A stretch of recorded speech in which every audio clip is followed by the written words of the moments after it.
bottom of the bottle, I've been drowning, I've been floating away. Every other dollar that I got in bed, I probably went and pissed it away. I ain't fucking okay, I ain't liking it, babe. I don't even wanna talk, I'm just smoking my haze. I've been stuck in my ways, I've been stuck here for days. I've been staring at the clock as the radio plays.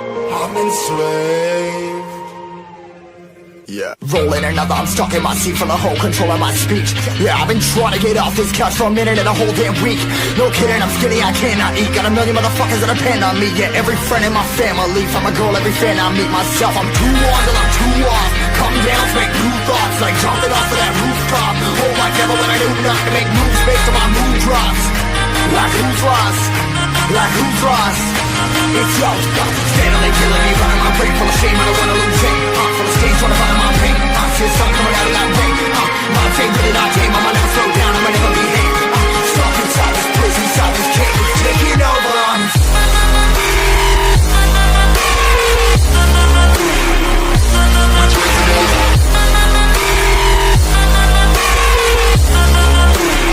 Yeah, I'm a slave for you.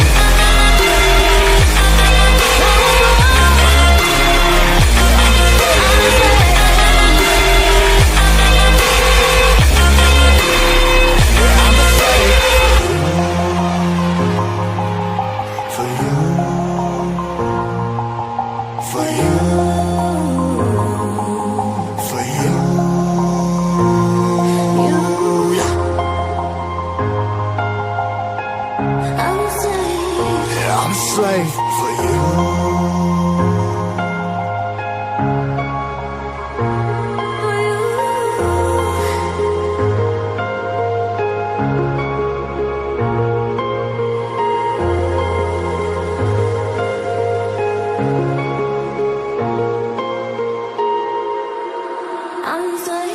Ripping harder, more less. Never stop, no rest. Till the stress is breath in my chest. Till it's diamonds wrapping my neck. Progress to a god from a goddamn mess. Hopeless, more tests, more blessed. Dug deep down, trying to find my best. Find a beast, had to kill a conquest. I'm next. I'm too on till I'm too off. Come down, make new thoughts, like jumping off of that rooftop. Oh my devil, when I knew not to make moves based on my mood drops. Like who's lost? Like who's lost? It's yo, steadily killing me, running my brain full of shame, I don't wanna lose it. Full of stage, trying to find my pain. I see the sun coming out of that rain. My pain really not tame, I'ma never slow down, I'ma never be hate. Stuck inside this prison, inside this cage, it's taking over on me.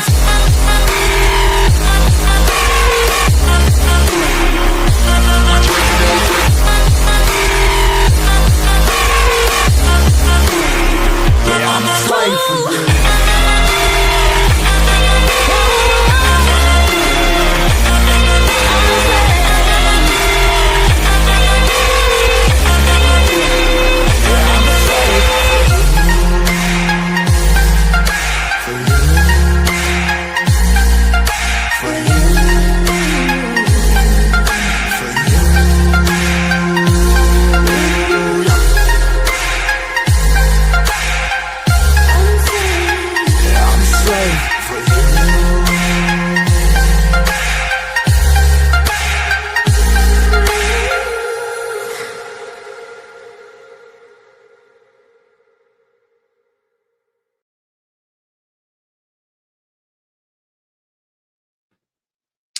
Hello.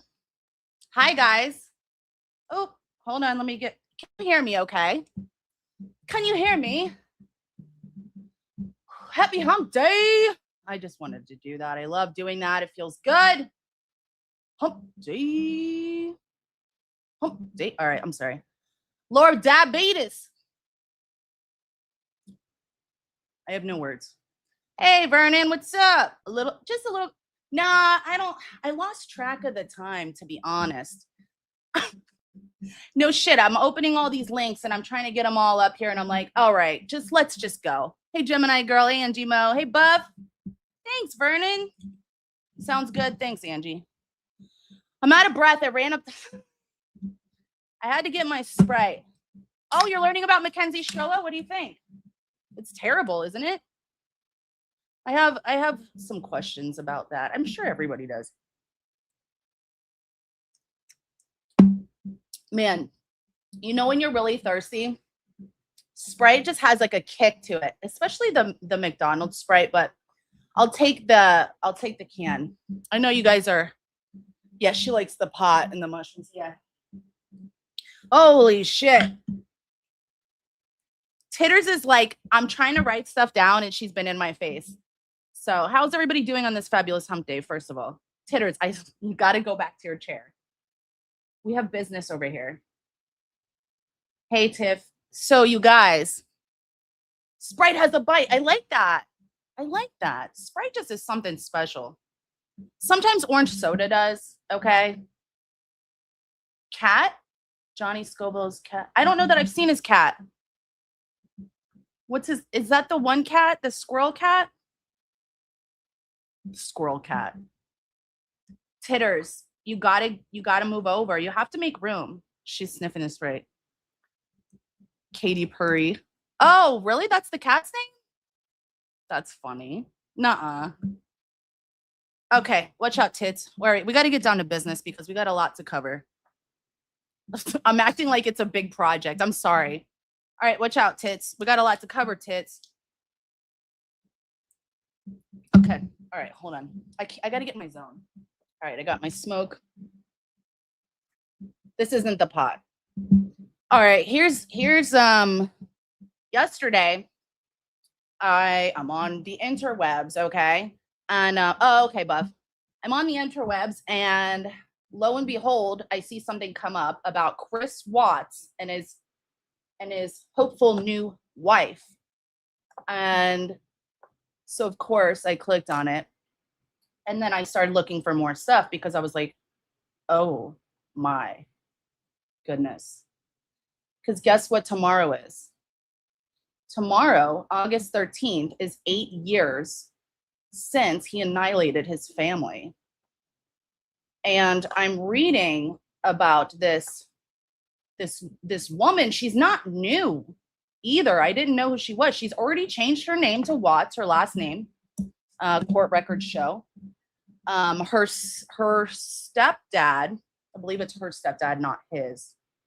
Her stepfather did say to outlets, Titters is being good, that she put into the prison. Exactly. I know. She put in, well, him and her put in a request to the warden, that's how you do it, to get married. I wonder if they're going to let him. I don't know if I don't think they have to, but so I'm going to show you all this stuff, but I just, I think I really wanted to remember the two girls and Shanann. My friend Christy was good friends with Shanann. You guys, Christy's one of my mods, and I didn't ever want her to come on here and talk about it. I never asked her anything, but it hit her hard. And I remember like last year, I'm not going to say her business, but she tried to write a letter to him because it was one of the girls' birthdays and they're really close together. I remember her saying the girls and Shanann's birthday, like around the same month, I believe. I'd have to look it up. I can't remember. And so she always remembered it. It's just terrible. And she told me that she even called her. She would FaceTime her and he said hi a couple times. And like off the camera and stuff. And I saw that in her live streams. And she was kind of like a mini influencer. You know what I mean? Remember she was doing the MLM with the patches and that weight loss Thrive, I think it is. You guys remember that? She bought that house. My friend said she was great at her job. She was great with people and she was genuine, she said. And it's just heartbreaking. Yeah, I mean, it's terrible. I don't think he is in solitary confinement. Thrive. Okay, thank you. Yeah, and so I do know that they were like running into some money problems. He had gotten a good job, but she had that house before him. She was like one of the top people at that company. She was going live on Facebook all the time, and she showed her life and Have you guys looked at her posts and stuff? It's just it's terrible. She was 15 months pregnant, or 15 weeks pregnant. I said months. 15 weeks pregnant, and they were gonna name the baby Nico. My friend named her. Thanks, Ange. I appreciate that. My friend named her baby boy Nico not too long ago, and it reminded me of Shanann. The new supposed wife, she has a wedding ring on. She's been spotted with a wedding ring on. It's wild. So there's a term, hybristophilia. Has anybody heard of it? I wanted to show you some stuff about that, but John Money, no comment, originally coined the term, and it's since been expanded on, but I believe that was in the 60s, right? And so it's let me read it really quick. It's not in the diagnostic manual, but it's along with the philias, you know what I mean? With like sexual kind of preference. Well, I'm not even gonna get into that with some of that. You know what I'm trying to say? There's some shit there that, like, I'm not gonna sit here and call it a preference. But they're saying that's what this is. This is, I understand it, but it's a fascination with killers, right? Or someone that commits heinous crimes. And we've seen this over and over again. And that's what I wanted to look at psychologically, because this man, only 8 years ago,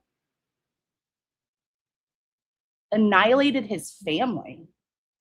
Like, it's unconscionable. Like, I can't. Hey, Jonathan, happy birthday. I can't. Yeah, it's there's a few different reasons that I wanted to talk about it with you, but I wanted to go over a couple of things now. If you guys, I know we've all looked at this, but so 8 years later, it still feels as if. Does anybody feel the same way? That doesn't feel like it's been 8 years. I don't know, like, because there's clubs or groups, communities that are formed, and people still are looking at the tapes. There was an interview with him, with his confession. I know. And I wanted to play a couple of things from that about his mistress, Nicole Kessinger. And for a while now, people have been speculating and demanding that they open the case back up to investigate her. You guys remember her? So he confessed, Chris Watts confessed a couple days after it happened, remember? And he did the plea deal so he wouldn't die. Yes, and I'm going to show you that too, because now looking at it through that lens, I mean, through the knowing of that, I wanted to look at it because it's just unbelievable. But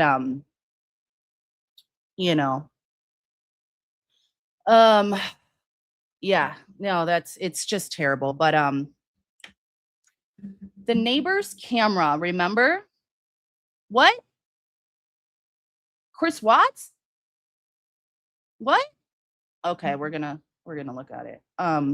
Really? So what I think is, I think that people are upset. No, I don't want to say obsessed. Hey, Don, how are you? They're fascinated by this and confused and want to understand, because this guy didn't seem like a typical, stereotypical killer, right? But who does look like a stereotypical killer all the time, right? Like, there's no specific look. But I think that our minds kind of can't fathom that this man would do that, instead of, there's so many other options that he could have taken, and there's no good excuse. There never will be. I don't even want to, like, I'm gonna watch this interview that I pulled up, and I haven't watched it yet, but it's almost like I don't want to fucking hear it. You know what I'm saying? Yeah, this is where people are speculating that they believed Nicole Kessinger. Why Titters? Hold on, my mouse is getting stuck. Titters, watch out. Nicole Kessinger was with him that morning, and her phone supposedly or allegedly, I don't know because I don't know who pulled this up. Did you guys hear that her phone was pinging on the same towers as him that morning? She doesn't live right there. So people are demanding, she be investigated. I don't remember. Did she change her name? A new mistress. Well, it's not new, but to the public, I believe. People knew about her a little bit, but when she just came out a few weeks ago, maybe it was a month ago, and I'm going to show you her. And it was like a little fling, but she did not tell the police everything. And I don't think she had too much to say, really. It didn't seem like, but he did mention the kids and Shanann to her.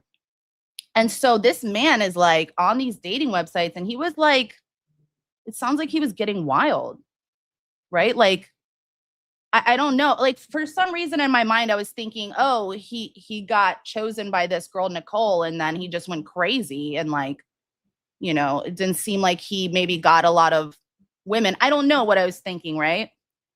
One of my biggest reasons for divorcing my second ex-husband is because he constantly said, I'll go Chris Watts on y'all. No way. Well, I'm glad you divorced him. Oh my gosh. That's fucking crazy. Oh, which part? Which part? I want to show you this. Hold on. Is everybody okay with me showing you a few things about the case? I don't mean to like disturb anybody, but I don't want this to be sensational about. I don't want my purpose for going over this stuff is because of there's so many different elements of it. I don't like the sensationalism of it, and so I don't want that to be, oh, he has a new girlfriend. Like, I don't give a shit. You know what I mean? It's 8 years tomorrow. And, I don't know if it was domestic abuse throughout the relationship. That was noted. I never heard that, but it obviously makes me wonder, did anybody hear that ever? I looked for it. I don't see it. Yeah, I think that's an important part, because this man is like infamous for this. I don't know if that's I think that's the right word. I mean, people are still like really fascinated with him, and it's weird. And I don't know if it's weird, but it's like people get so fascinated with the killer, the murderer. I mean, you guys, a lot of us maybe weren't. What year? I don't remember. What year is the Ted Bundy executions and trial, not execution, the trial and execution and the murders? I think that was in the 70s or 80s, right? There were so many women writing to him, and he got married to Carol Boone, but she believed in his innocence. Supposedly, that was an old friend of his, and he had a girlfriend, and that she's spoken many times about him, but that's another interesting thing. 70s, okay. Yeah, we can't let their memories die, or the heinous act he committed will be forgotten. Yeah, I mean, so Chris Watts, though, reportedly has had many women write to him. And my friend Christy told me about it. And then I looked it up and I found a video, and I'm like, she told me that a lot of women had written to him. And so this woman that he's trying to marry, and she's already taken his last name. She was a realtor in Ohio, and she moved to Wisconsin to be closer to him where he is in prison. I mean, he's serving life, and they've had about 30 something visits. I'll pull it up. And they're only allowed to kiss at the beginning and the end of the visit for like a couple hours. So my mom was asking me if it was conjugal. And I was like, no, I don't know what prisons do that anymore. If they do, maybe some do. Does anybody know? I can look it up, but that's fascinating. It's just crazy. Like, I don't know. Yeah, he'll never be free. Thank God. But I don't know. I mean, the death penalty is a whole nother discussion, but when I was going over this stuff again, what kind of hit me big is the fact that his girls, Celeste was, I believe, 4, Celeste was 3, and Bella was 4, and she was pregnant with Nico, right? And they're never gonna get married. Like Shanann doesn't get another chance to find love. Like she really loved him, it seems like, right? She was talking to my friend about issues between them and how she felt he didn't love her anymore. And it gives me goosebumps thinking about it, and we're crying on the phone. She's telling me, it's like, I feel like I could feel her pain. My friend Christy telling me about, what Shanann was telling her about Sia. Shanann was telling her about Chris. And it was, I can't imagine. It seems like she was like, heartbroken. And she told me about the stepmom, his mother, and the allergic reaction that she I think it was shellfish, and she didn't want the little girl around the mom anymore because of that. That was like right before. And she told my friend about that. And it just like, it seems like she was really having a hard time. And here he is, like, I think in the tape, he doesn't have his wedding ring on, or her wedding ring's there, something really weird. But hold on, I'm going to pull it up. I'm going to shut up. Yeah. Christy knew her. Yeah. She wrote a letter to him and they returned it because they say you have to do it through email. And I was like, oh, I should have known that. This was probably like 6 or 9 months ago. I don't remember. Maybe 6 months ago when she was telling me she was writing it. Yeah, the stuff she told me is just like, it is very real for her, like she said that she was so kind and caring. She really took the time out for the women that she worked with. She was, yeah, she said she was a great friend and just a great woman. And she just, she bought the house, everything, like herself before they got together. And she was like, self-made, like she worked really hard. And so it's crazy. Like, I think she paid the house off too herself. Like that's a big accomplishment. I know, like, that's not important, but it just stuck out to me, right? It's like, hardworking.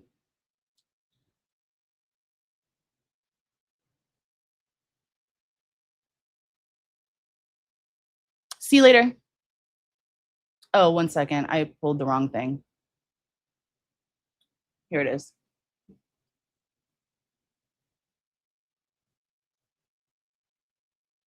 Here's the footage. So I just wanted to look at this like through the lens of 8 years later and what we know, because it's just surreal to me. I mean, we know. Does everyone know what happened? Shanann was on a business trip for Thrive with her friend Nicole Atkinson and got back, I believe, 2 something in the morning on August 13th, 2018. And supposedly hours later, he would choke her and suffocate her and kill her. And then he killed his 2 daughters. And he confessed. And what really bothered me hearing it first, especially, you guys remember the confession tape or the interrogation tapes? I watched it over and over again because of it's just so many questions, right? Just so many things going through my head. And he tried to blame it on Shanann for the girls being murdered. He was really going to try that shit. And then I remember he asked for his dad and he talked to his father and then he told the truth. And it just threw me through a loop, man. It's the same thing that we talked about yesterday in the aspect of, it's like it's they tarnish their reputation like that. You know, it's like you fucking did it, man. And so you're gonna sit there and like, it's just crazy. It's like I expect nothing more, of course, but it's like you're gonna go there and try to fucking weasel your way out of it and take less responsibility by being like, oh well, she smothered the girls and so I killed her. And it's like, you're a fucking piece of shit, obviously, but it's just like it's evil, you know. Hey, what's up? What do you think about it? Did you see this new woman? What do you think about it? Yeah, she said, yeah. Again, do they think it excuses it? You know, it's almost like, well, he was going to try that one, huh? I think his dad, if I remember correctly, his dad said, tell the fucking truth. Remember? I was surprised he did it. And I don't think he should have gotten a plea deal, but whatever, you know. The parents probably didn't want to go. The family probably didn't want to go through all the trial and everything. It's heartbreaking, I would assume, right? Like, that's fucking terrible. It's traumatic. But, you know, also it depends on what your thoughts are about the death penalty, right? Hey, Mord. And so that, you know, that's a factor too. But like I said, you know, it just sticking on my mind. It's 8 years, you know, he gets to get married again. He gets to talk to all these women. Shanann doesn't get to move on. Like fucking what, you know, she didn't get what happened to divorce? You know what I mean? It's like, no, that didn't even cross his mind. Hey, Meredith, in my opinion, he should not be allowed to get married again because the next thing you know, he's going to try to have more children. It doesn't make sense. Yeah, that's a good point.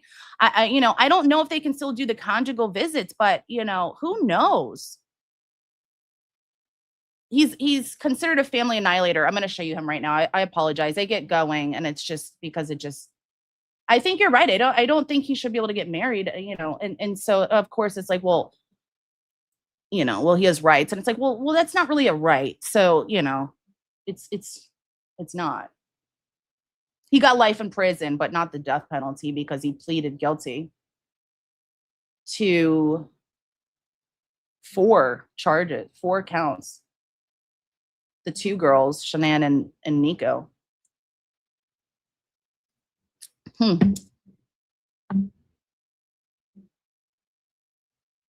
Sorry, I get going.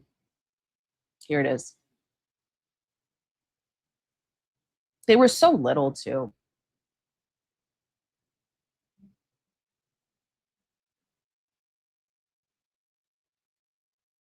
Here it is. I have a whole bunch of links. Sorry. Here.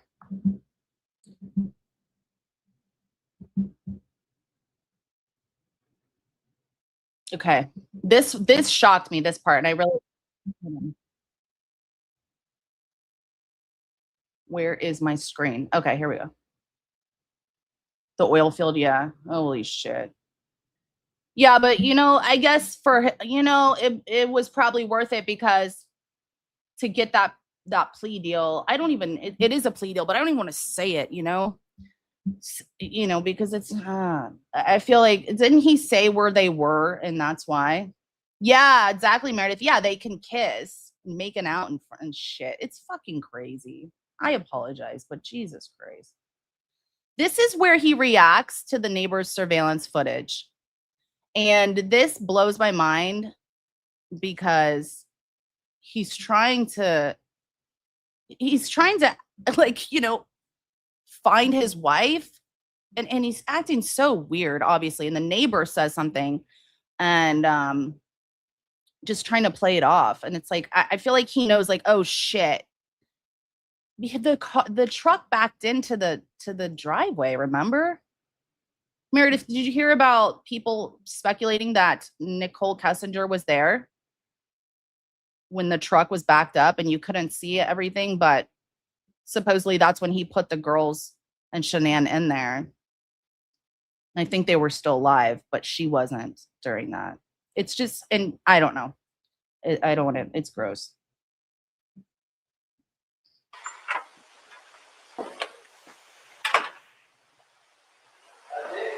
Look at that house. Nice. What's that? Look at him on his phone like the whole time. You guys remember that? He's fucking on his phone the whole time. And like Nicole Atkinson, was it Nicole Atkinson? The best friend that was on the trip with her. She was supposed to have doctor's visits for the baby, for Nico, that she's pregnant with that day. And nobody heard from her. And her keys are there, the medications, like all the shit is there. And it's just like, dude, what are you doing? How long did you think you're gonna get away with that? The sheets and everything were gone with her. But look at him. Who's he fucking talking to? Is he talking to that girl? My stuff up in my coolers, my water jugs, my book bag, my computers, some of the tools that I have in the toolbox. I knew I was gonna have to do some pumping. Can you hear it? Today. That's why I was out so far. Is this on continually recording? Yep. Well, it's not. Is it motion or is it? Okay, so it's motion. Any motion event. Hold on. I got to hear that again. What the fuck is he doing though? Sorry, I'm going to try not to get pissed. There's the neighbor. Hold on. My camera. Lay down. Loading my stuff up in my coolers. Loaded my stuff up in my coolers. I don't know why it's so hard to hear this. Is it just me? My water jugs. Water my book jugs. bag, my computers. He can't even look at the cop. He's looking at his phone. Fucking guilty. Water jugs, coolers. Yeah, because he goes and works in the oil fields. Or, well, you know. The tools that I have in the toolbox. I knew I was going to have to do some pumping unit rubbers today. Toolbox and everything. So I was out so far. He's not interested. Is this on continually recording? Yep. Well, it's not. Is it motion or is it? Event. Okay, so it's motion.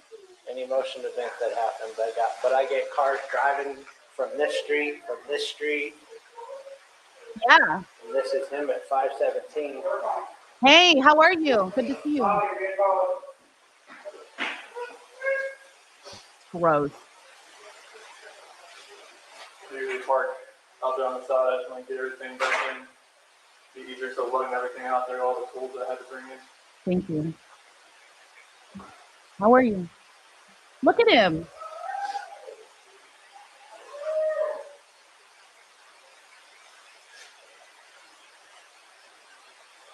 It blows my mind. Look how nervous he looks. Can you guys see it pulled up? I know it's not very bright, but it's the footage.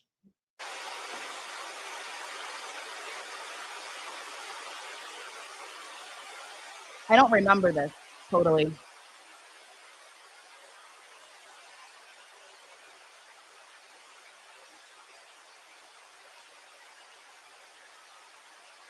Oh shit. He looks nervous. Oh.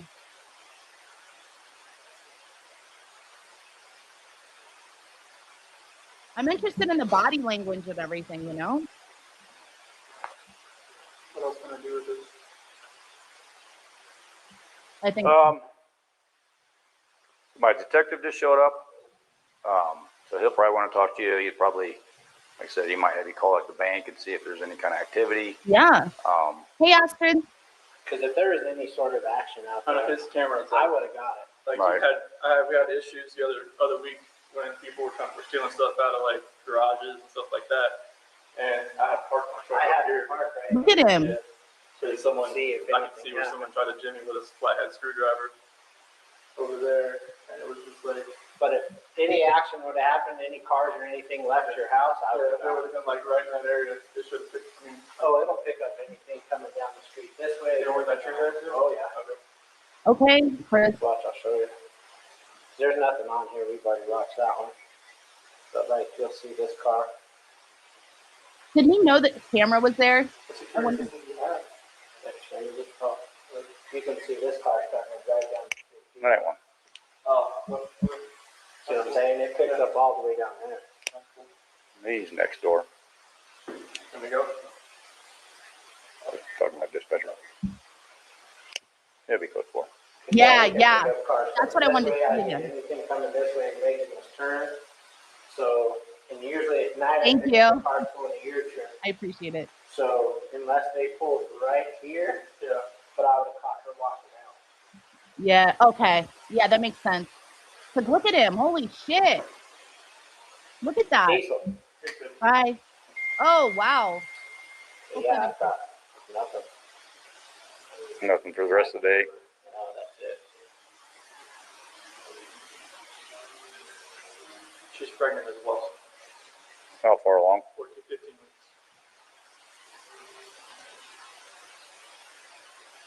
Holy shit. That's why her friend said it was low blood sugar. And see, I've got her friend leaving out here at 2 in the morning.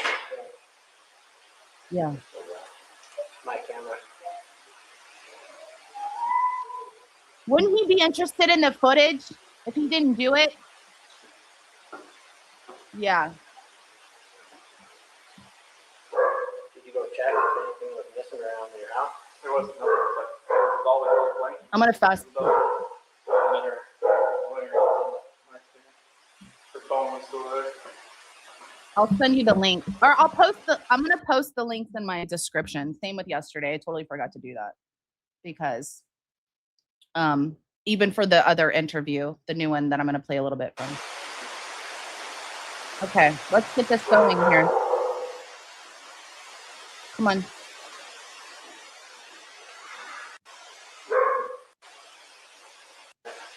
Look at him. She's done my doorbell said 148. She came in. I have a question really quick before I forget. What, okay, this was 8 years ago. Didn't a lot of people were the Ring cameras out then? I think they were, right? Like, wouldn't you think that there would be cameras like catching him along the route? Like maybe doorbell cameras? Like nowadays, I feel like you could track someone probably, everywhere they're going and see if that woman was in the car or not. Okay. Yeah, it is on Netflix as well, guys. So is this the only footage? This is the only footage I seen. Did anybody see any other footage? I don't know. Other neighbors? I don't know. I thought that was crazy. I want to hear his explanation. That was the start of the video. Yep. 148. In the morning. He looks crazy. I didn't pick her up going into the house though. It didn't.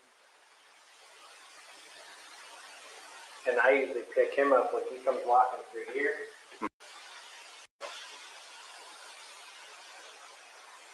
Okay, hold on. This is like dead. How long does it typically record for? 30 seconds, I believe, at a time. Look at his face. But this is at 148, and then the next one I have is 105, whatever. So nothing, no cars came through, because I guarantee, with the headlights, it picked up the headlights automatically. And my Vivint said that at 5:27, my garage door was left open. Why? But that could have been the sensor as well. It says it was shut during the day, but I think when Nikki's son, he try to move the door around, maybe when they were trying to get in the garage door, and it probably broke the laser there. That's because my alarm started going off. Well, I know he said the front door he tried going in, but he had the lock up, That's for so the that kids, set it they don't off. get out. Right. Right. Or Yeah, the that's. remote on the outside doesn't work anymore. I thought that It's got too. wet and it's Hey, Kristen. radio on the back. So yeah, that was it. All right. Appreciate your time. Okay, this is what I want to hear. Hopefully something comes up here.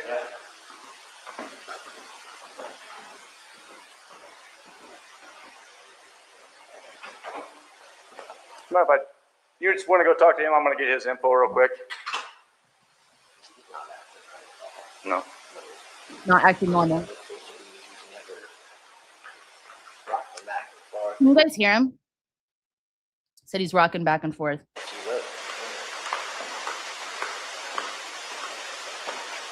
never brings his stuff in and out of the garage ever. Right. Who knows? And it doesn't look like he came from back here. It looks like he came from down the street. He came from down the street.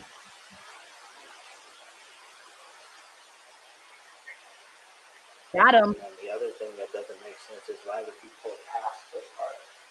Yeah, you said another thing that makes sense doesn't make sense. Why would he pull out right this part? You can see him pull past. You can see him pull past.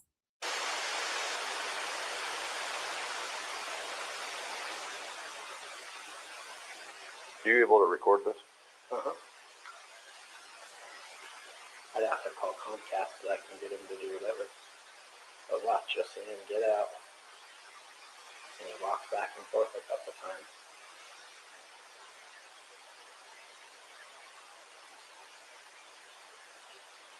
To be completely honest with you, my wife and I were kind of wondering when she was on vacation if something happened, because I've heard them full out screaming at each other at the top of their lungs, and he gets crazy. Does he? They scream at each other at the top of their lungs. He gets crazy. Me and my wife were wondering if something happened when she was on vacation.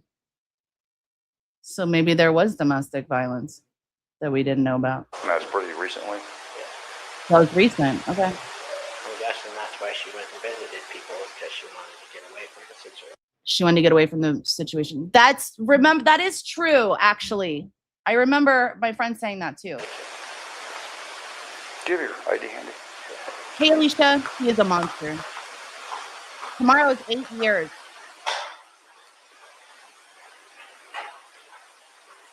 Okay. We're going to move on. He knows.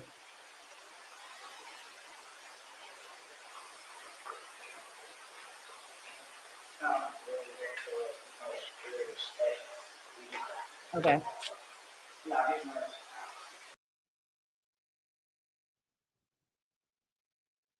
He shows the kid. I'm gonna post that link, but this is the TV interview he did like the next day. This is fucking crazy. WATTS. Wow. What's going on right now around your house? Right now, it's got K9 units, the sheriff's department. Everybody's like they're doing their best right now to figure out like if they can get a scent, see where they went. If they went on foot, they went in a car, or they went somewhere. And right now, it's just like they've been on point. They're going through the house trying to get a scent, and hopefully they can pick something up to where it's going to lead to something. What happened? Your wife came home. Tell me what's. She came home from the airport 2 a.m. and I left around 5:15. She was still here, and like about 12:10 in that afternoon, her friend Nicole showed up at the door. Like I had texted Shanann a few times that day, called her, say but she never got back to me. But she wasn't getting back to any of her people as well, and that's what really concerned a lot of people. Is like if she's not getting back to her, like if she doesn't get back to me, that's fine. Like she gets busy during the day. But she didn't get back to her people, which was very concerning. And Nicole called me when she was at the door, and that's when I came home. And then walked in the house, and nothing was vanished. Nothing was here. I mean, she wasn't here. The kids weren't here. Nope, nobody was here. What's your wife's name? Shanann, SHANANN. What's your kids? Bella and Celeste. Oh. Celeste. CELESTE. Look at his face. How old are your daughters? 4. Bella's 4. Celeste is 3. And so, how many times did you try calling her? I called her 3 times, texted her about 3 times, That's it. to say, what's going on. Like because after I called her and texted her once, it's like maybe she was just busy. Like she'd just gotten back. Like everybody's probably calling her from her trip. She just got back from Arizona, and I figured she was just busy. But when her friend showed up, that's what it was like. It registered like, all right, this isn't right. No. Do you think she just took off? Do you think? I mean, right now, I don't even want to just like throw anything out there. Like, what? I hope that she's somewhere safe right now and with the kids. But I mean, she wasn't. Could she just taken off? I don't know. But if somebody has her and they're not safe, like I want them back now. Holy shit. I forgot about this. That's crazy shit. They weren't together because he buried them separately. One child was in one oil rig. Is it an oil rig? That's what it's called, right? They had to drain the whole freaking thing to get out the girls, a 3-year-old and a 4-year-old. in each one. And my friend Christy told me, she said he had to, I'm sorry for saying this trigger warning, like break their, it's a really small hole. She said they had to break like this he had to get them to fit in there. That's fucking crazy if that's true. I don't know how she knew that. I don't know. Like that's Oh, and Shanann was in a shallow grave with the sheets from the bed. what's in my head. Like if they're safe right now, they're gonna come back. What? But if they're not safe right now, that's the not knowing part. Like if they're not safe, last night I had every light in the house on. I was hoping that I would just get just ran over by the kids running in the door and just like barrel rushing me, but it didn't happen. Last night? It was just a traumatic night trying to be here. Wait, what? Oh, this was the next day. I'm like, what? I'm gonna ask some kind of tough questions about your relationship with the kids. I mean, yeah, my kids are my life. I mean, those smiles light up my life.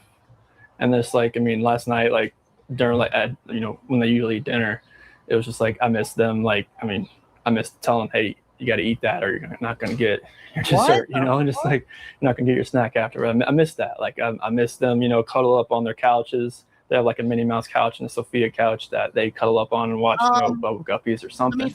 And it was just like, I was. It was tearing me apart last night, and I needed that. I needed that last night, and so selfish. I needed nobody to be here last night, and to go into their rooms and know that I wasn't going to turn the rain machines on. And I know that I wasn't going to turn their monitor on. I know I wasn't going to kiss them to bed tonight. It was. He's not even upset. Look at that. Holy shit. It was. That's why last night was just horrible. I couldn't do it. I want everybody to just come home. Like wherever they're at, come home. That's what I want.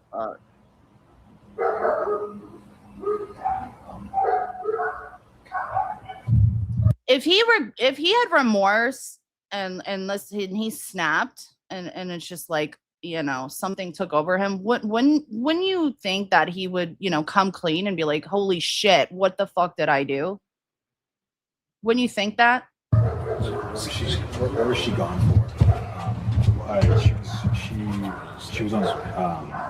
She came back Sunday. You said at 2 at night. Yeah, because her flight got delayed from Arizona because of like other storms around the nation.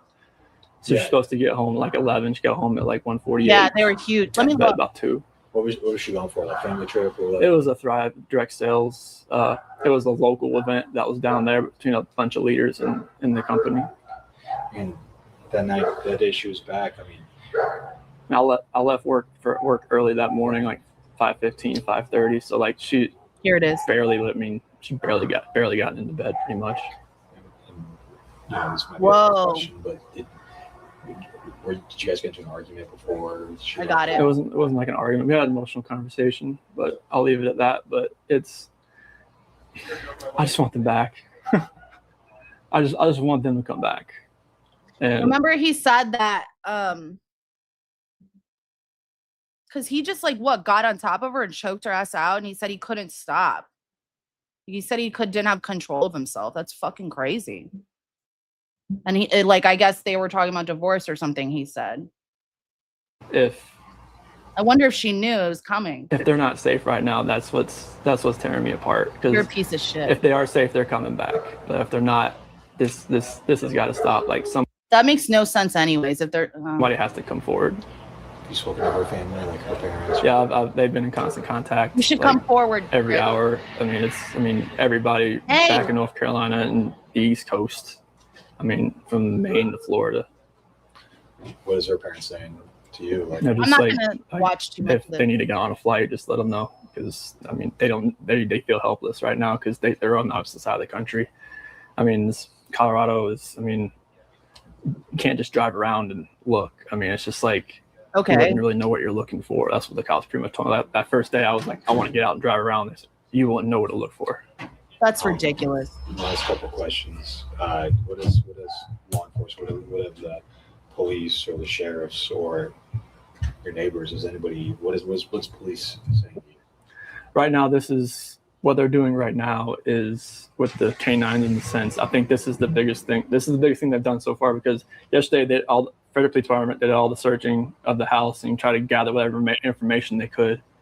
And with the detectives, officers, and sergeants, and today it's, I mean, obviously with all the activity that's around, it's there's a lot going on around here, and I really hope that all of this can lead to something positive. What did your neighbors, did they see anything? Did your neighbors see anything? No, like we've the police department went door to door asking, like, cameras and everything, just like, yeah, I want to know. Nothing. And my last question, if you have any of those, feel free to step in. My last question is, if your wife can see this, if she can watch these, what would you like to tell your wife and your kids? Shanann, Bella, Celeste, if you're out there, just come back. Like, Come if back. somebody has her, just please bring her back. I need to see everybody. I need to see everybody again. This house is not complete without anybody here. Please bring her back. Again, that's done. All right, I don't want to get too much into it. It's just maddening. But they were in, it's wild to me. I wanted to see that again because I didn't remember exactly. And like, I'm just as pissed off as when I first watched it. Yeah, for sure. I mean, he looks guilty as shit, you know. Okay. So here's what I really wanted to show you. I also want to talk about another murder that I knew the woman that occurred yesterday. Domestic violence. And I'm going to tell you after this. Hold on. Okay. So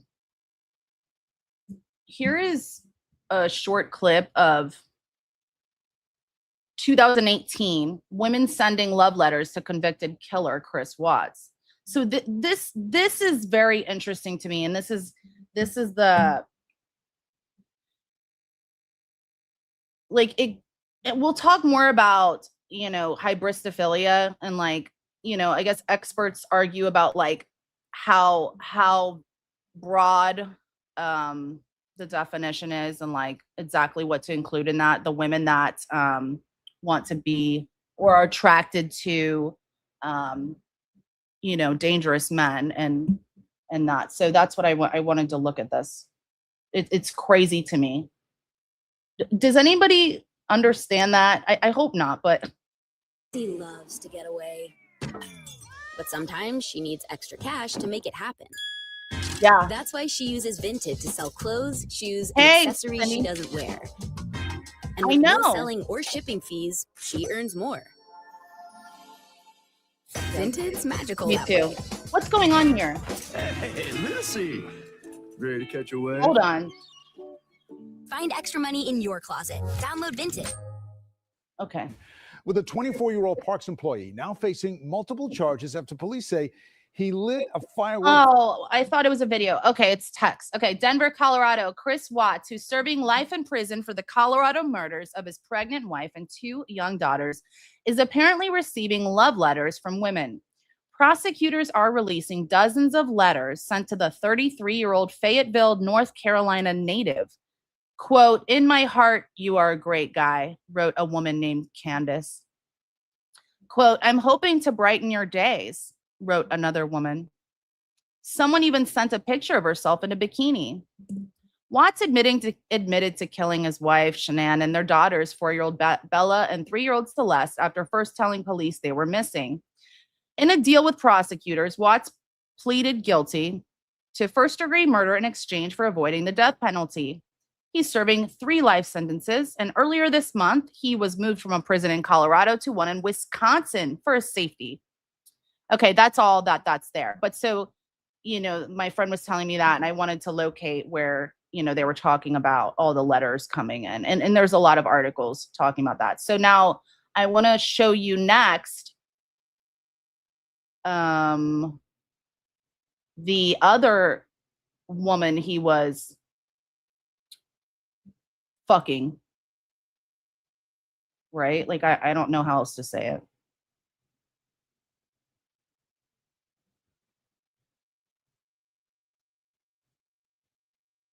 Where the frick is? Okay. Chris Watts. This was July 28th of 2026. Chris Watts' second mistress breaks silence 8 years after his arrest, recalls being, quote, scared of him. Why do women do that? We're going to talk about it. Yeah, I don't know. Maybe it's Candace Owens. I wouldn't be surprised, you know. I just lost the... Chris Watts' secret second mistress, Amanda McMahon, candidly opened up about her relationship with the killer 8 years after he was arrested for murdering his pregnant wife, Shanann Watts, and their 2 young daughters in August of 2018. McMahon told the Daily Mail that she met Chris, 41 years old, on Tinder when she was going through a divorce. The pair communicated for a few weeks before they agreed to meet in person at a Chick-fil-A parking lot. McMahon said that Chris told her he was separated from his children's mother. Oh, they all say they're separated. And even claimed she was using the kids against him in a bitter custody dispute. They then drove to her home, and Chris grew aggressive as he pulled her hair and wrapped his hands around her neck while they had sex. Okay. Wow. While McMahon told the police that she only had sex with Chris once, she admitted to the outlet that their time together lasted much longer than she originally let on. She claimed that they saw each other for several months and that their relationship began around April or May 2017. She admitted that she lied to police about her timeline with Chris because she feared her ex would use it against her in the custody battle at the time with her kids. Quote, I was so fearful of having it blow up in my face. It had to do with substances. It had to do with reckless sex, reckless behavior, she said. Wow. Quote, disclosing that entire web isn't something you want to put out in the public eye when your ex-husband will load it into and use it as ammo. McMahon said that Chris, who insisted he and Shanann were separated when they began the affair, was very forward and confident. Quote, looking back on it, I could tell any kind of sweetness he had was very fake, she said. I won't say forced because he was able to turn the charm for anything he needed, but something about him felt off. While recalling their first time being intimate, she said she watched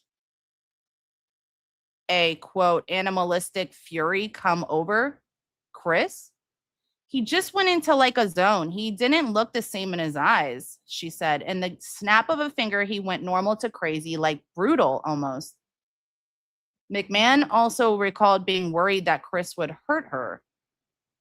I remember just kind of being scared to really say anything, she said. It happened way too fast and it threw me off. Hold on. But they stayed to get, hold on. Despite her fears, she and Chris began a relationship in which they would drift in and out of each other's lives.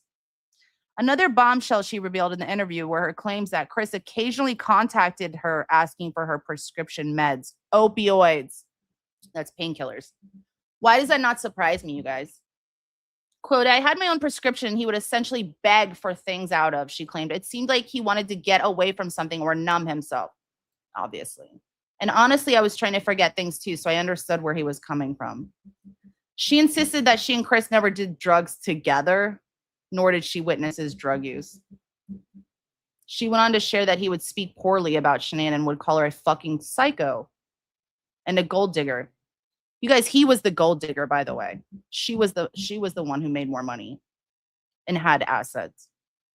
He would say the most awful things, talking her down and making her seem like a horrible, unstable person, saying he wished she'd work and complained that he had to support her. McMahon said that Chris made it clear he did not like his wife. As time went on, McMahon grew tired of Chris and lost interest in hearing about his marriage issues and his request for her opioids. What a fuck. The pair stopped seeing each other in March of 18, and Chris killed Shanann and their daughters 5 months later, in August of 18. During his trial, the prosecutors claimed Chris killed his family after he started an affair with his coworker, Nicole Kessinger, weeks earlier. It was not weeks. Looking back at what Chris did to his family, McMahon said it was pretty terrifying and hard to think about what he could have potentially done to her. But I've had years to think about that, and obviously he wanted to have a new life, which is obviously more complex in that aspect, she said. He's just sick. Following the arrest, he pleaded guilty and received 5 life sentences without the possibility of parole in November 18. That's wild. I didn't read that. Well, they were married. I don't know. It's just, it's so common, isn't it? It is warped.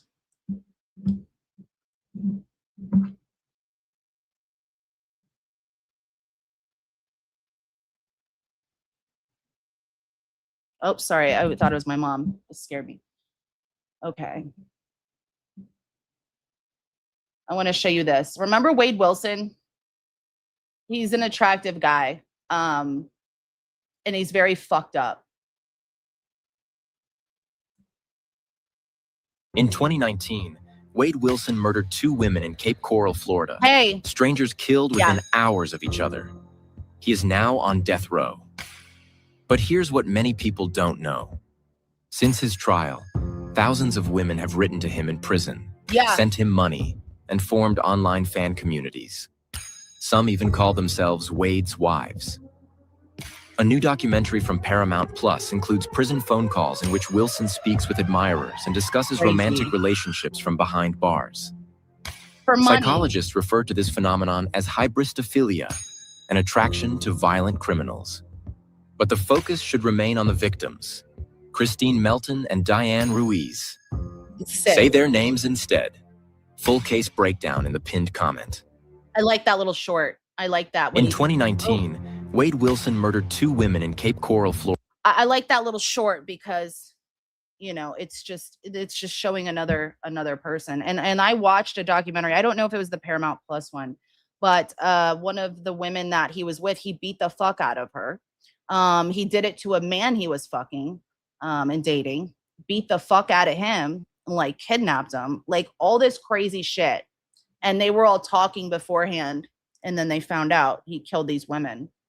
And what it sounded like with him, as I want to go over one day, is when he would get high, is like he couldn't control it, like the evil. It's wild to me.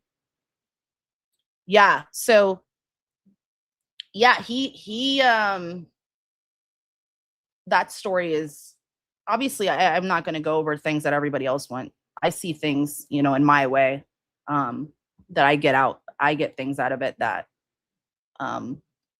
you know, maybe everybody doesn't get. So I want to talk about that. But, so, okay, here's the deal with this. You know, so in Nicole Kessinger, like her behavior is crazy. Yeah. And I like what he said about the victims, right? The victims get lost in the attention of the murderer or abuser. Now, this brings us to our new future wife of him, a sick bitch, if you ask me. I'm so sorry for saying that, but I'm going to call a spade a spade. Let me pull this up. So New York Post, this was yesterday, and I came across it. It's all over, but twisted family killer Chris Watts has found love while serving life in prison and is already planning to get married. Like, what the fuck? According to a report, Watts, who's 41 now, is in a relationship with Lizzie Henderson, 39, and the smitten Ohio realtor has already relocated to Wisconsin to be closer to her murderous beau, the Daily Mail reported. Henderson confirmed she was in a relationship with Watts, admitting it could be seen as weird and giving few details on how she met the prisoner. Well, she probably wrote to him, who claimed to be a born-again Christian. How things began is between me, him, and God, she told the Mail. Henderson applied to change her name to Lizzie Watts last September. Last September, you guys. Taking the last name of a man who murdered his pregnant wife, Shanann, and their daughters, Bella and Celeste, in August of 18, according to court documents seen by the outlet. Yeah, so they saw the name change. The realtor was photographed proudly wearing a ring on her wedding finger and has submitted a marriage request to prison officials, according to her former stepfather. Asked how she felt about Watts' unthinkable crimes, the smitten new love said, He knows how I feel. I don't know all the people involved, but I would want to respect them. What a fucking cop-out. Henderson visited Watts 20 times in 2025, spent Christmas Day with him in 24, and was spotted having a steamy makeout session with the mass murderer just one day after the 7th anniversary of the killings, according to the outlet. Well, and here this is in the news, one day before the eight years since the killings. Watts and Henderson were seen canoodling during a visit last August by Lisa Johnson, who was visiting a loved one at Dodge Correctional Institution in Wisconsin. There she is.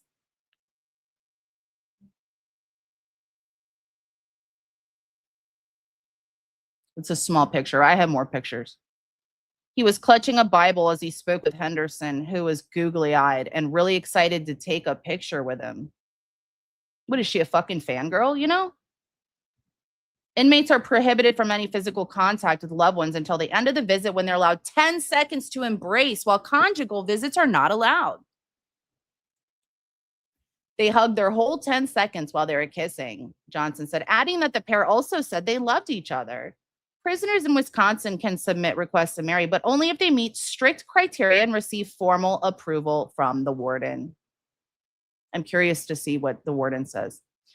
He's serving 5 consecutive life sentences for the annihilation of his family 8 years ago. The petroleum industry worker strangled his influencer wife, Shanann, another influencer, who was 15 weeks pregnant with the son in Frederick, Colorado, after they had sex. I forgot about that. Are you fucking kidding me? He repeatedly lied about what he'd done, pretended to be a concerned husband before coming clean.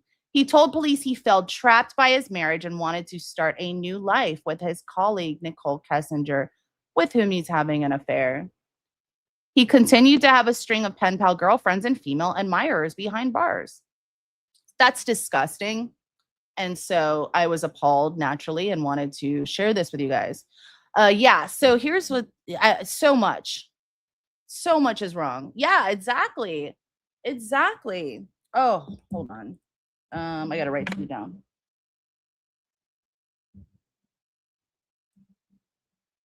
There's a, oh, hold on, I'll remember it.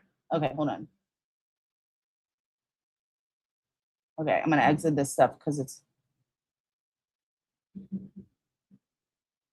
and I want to show you this woman real quick. The other woman, I forgot to show you this. And then I'll talk to you more about the philia, which is insane.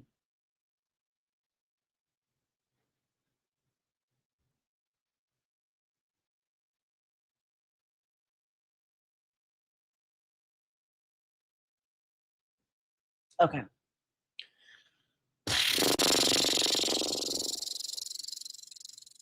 These women, man, I don't know. It's crazy. I mean, what about that Gypsy Rose woman? It seems like, did the men kind of like flock to her, or I don't know anything about her. I wonder if that was the case as well. Released of Chris Watts, the Colorado man who murdered his pregnant wife and 2 daughters. He's clean shaven, staring blankly into the camera. This was 7 years ago. Okay, so, oh, this was when, okay, she just didn't reveal everything yet, I guess. This image comes as a woman who had an affair with Watts speaks exclusively to Inside Edition. And what she told our Stephen Fabian is chilling. She'll never be able to forget her torrid and terrifying affair with cold-blooded killer Chris Watts. Amanda McMahon met Watts on the dating site Tinder last March, 5 months before he strangled his pregnant wife and smothered his 2 little daughters. He seemed like a genuine guy, you know, I mean, he was funny, he was charming. Watts claimed he was divorced. They started out texting each other. She texted, "Morning, bud." Watts replied, "What's new, pretty lady? When can we eat tacos together?" That sounds crazy. Like a plan. This could get out of hand. I like it.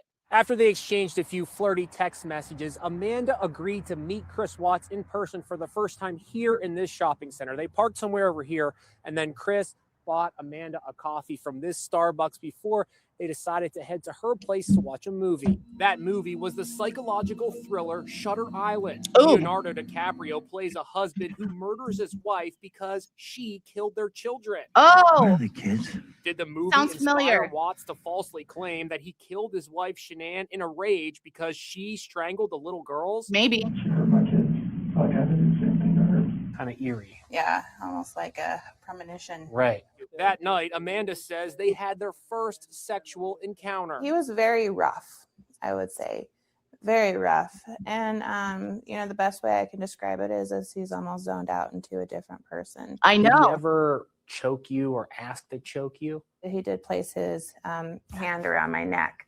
I know. And I quickly it freaked me out. It sounded like he was very forceful. Very forceful. Well, yeah. Is that terrifying to you now, knowing that that's how he admitted to killing his wife, choking her? He had his hands on your neck? Yeah. Yeah. The relationship lasted several weeks until Watts began seeing another woman, co-worker Nicole Kessinger. That's Watts in the mirror taking a sexy photo of Nicole. Gross. The next time Amanda saw Watts, he was in the headlines for killing his wife and kids. She still can't believe she dated him. It made me feel betrayed. It made me feel nasty. It made Yeah. me feel dirty. He had a wife at home. She was on drugs. pregnant, I understand. two daughters at home. I know how that hurts. I wouldn't do that to her. This just released That's sad. video shows how cold-blooded Watts was. He's at a convenience store casually buying a breakfast sandwich just hours after stuffing his children in oil tanks and burying his wife in a shallow grave. I didn't know that. I watched it with Amanda. What do you think about his demeanor here? Like nothing happened. Nothing happened.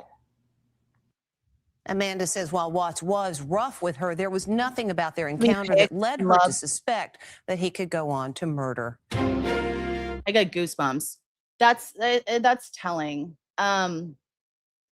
Whoa, there was the oil rigs. They were 8 inches wide. I just pulled that up. So let me read this to you. They were inside 2 separate crude oil storage tanks at his work site, Survey 319 near Roggen, Colorado. Each child had been placed through the hatch at the top of a different tank. He couldn't even fucking keep them together, you guys, in death. The openings were only 8 inches wide. Shanann was found buried in a shallow grave. 8 inches, you guys. He had to crush them. So it's just terrible. They had to drain everything to get them out. It's terrible. Okay, hybristophilia is the term for a romantic or sexual attraction to someone because they are dangerous, notorious, or have committed serious crimes. So it's when the criminality itself becomes part of the attraction. So it's more than just dating someone with a record, obviously. The danger, notoriety, violence, or forbidden quality may actually increase the person's appeal. Yeah, it's sometimes called the Bonnie and Clyde syndrome. Have you guys heard of that? So it's not a standalone DSM diagnosis, right? Like a mental health diagnosis, but they say it's hold on, it's in the category of the philias. Hold on. I want to get more detail. I want to learn more about this because this is well, look at that guy, Louis Mangione. So many of them. Okay, here's reasonings that it came up with, but so check this out. Hybristophilia is real as a descriptive psychological term, but the research base is still pretty small. And the APA, American Psychological Association, defines it as a sexual interest in an attraction to people who commit crimes. Researchers are still debating exactly why it happens and whether different people arrived at that attraction for very different reasons. And I can pull it up in the APA dictionary. I'll post it. But so here's a couple of the angles that come from the studies. You guys ready? Yeah, Luigi. I don't know his name. You've heard of the Bonnie and Clyde thing? Yeah, it was one of his job sites. But this is the psychological desire. It just baffles me, but I'd like to look more into it. So a rescuer fantasy. Newer research has specifically explored whether hybristophilia can overlap with a strong need to rescue or rehabilitate the offender. So basically, everyone else sees a monster, but I see the wounded person underneath. Sounds familiar. Another one is feeling uniquely chosen. If thousands of people know who a notorious prisoner is, being the one he writes to, calls, or says he loves can create a powerful sense of specialness. I could see all this like with someone who's fucked up. I'm sorry. Like, not, I don't know what else to say, right? This isn't a clinical video, so. Danger at a distance. This is interesting. Incarceration creates a strange setup where the person represents danger but is physically contained. So that can allow someone to experience the fantasy of danger without the normal access that person would have in an everyday relationship. So that's interesting too. And a parasocial intimacy. Social media can make people feel they know a criminal through interviews, documentaries, trial footage, letters, and endless clips. Recent research has looked specifically at how online communities can reinforce and romanticize attraction to criminals. This one is the most fascinating for me that I've been looking into more and more. It's the parasocial intimacy. That whole deal, right? Because we see that all the time with people online, right? Here's another one, the I can fix him narrative. This shows up constantly in modern criminal fandom, obviously. It's the idea that the right woman could reach the part of him nobody else can. I can change him. The halo effect. If the offender is physically attractive or charismatic, people can unconsciously assign other positive qualities to him. That can make it easier to reinterpret disturbing behavior as misunderstood, complicated, wounded. Recent research into online criminal fandom has discussed exactly this kind of romanticization. I'm gonna read that. The next one is notoriety itself can become eroticized. For some people, the fact that everyone else considers the person forbidden, dangerous, or infamous may actually intensify the attraction. Yeah, like the forbidden fruit deal, right? I think of that too with like a person cheating or something, right? Like maybe people get like that. Fantasy versus reality. A prisoner relationship can remain highly idealized. There's no ordinary cohabitation, chores, parenting, money fights, or daily routine. Much of the relationship can exist through letters, calls, and visits, leaving enormous room for imagination. Oh my God, how true is that? Interesting. Nobody can change anybody, right? Yeah, exactly. Like we grew up, right? Holy shit. Another fascinating point is researchers have increasingly looked at social media as an amplifier. There it is again. I mean, she was an influencer, right? The wife, that has a little part in this. Because I'm like, looking at all these things of like the internet culture. And now with this woman, and other women contacting him, it's like everything's amplified online. Like where else would these women, I don't know. Like I guess with Ted Bundy, they saw him in the news and shit, but I don't fucking know. I want to look at that too.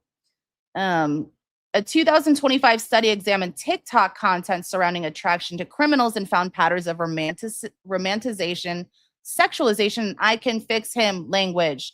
That doesn't mean TikTok causes hybristophilia, but it can create communities where attraction that might once have been private gets reinforced by thousands of other people. And hybristophilia is not automatically a mental disorder. An unusual attraction and a diagnosable psychiatric disorder are not synonymous. Right, it's not a diagnosable deal. The APA definition describes the attraction. It does not mean every person who experiences it has a DSM disorder. So what do you guys think? Do you think Chris Watts would have attracted this woman if nobody ever heard of his name and he had never committed these murders? Right? Because if the answer is no, then his infamy itself may be part of the attraction, obviously. And that's exactly what we're talking about. It's sick. And obviously we can't diagnose someone or say, this woman or whoever that writes to him has this, but it's fascinating. And So some women aren't attracted to these men because they don't know what they did. The unsettling part is that sometimes they know exactly what they did, and the notoriety appears to increase the fascination. You know, another thing too is what about the popularity of it? When you perceive that as a gain for some women, that maybe it's someone that's known, whether they're infamous or not, right? Whether they're a serial killer and hated by the world or not. It's like they're known, right? Kind of like a celebrity in their mind, maybe. And maybe they think if they're with him, they're going to get some of that popularity. I don't know. I would perceive that maybe, right? I don't know. What do you guys think? Yeah, it's famous through connection, yeah. And so I would want to believe, these women are absolutely broken, but that's probably not correct, That would be my first thought, but I'm sure it's more complex than that. I don't know. I think, and we just hear women, we look at women like defending abusers all the time. Hey, Taft, and it's like notorious, yeah. I got, or just saying, I got, oh yeah, I got his signature on the marriage certificate. Yeah. Hey, Karina, how are you? Yeah. It's like, oh, I'm married to him. Like, she changed her name already. Let me get I want to show you her pictures, and then I want to show you something else of the woman I knew. Was murdered yesterday. But I want to look more into this, and I want to post. I want to show you this really quick.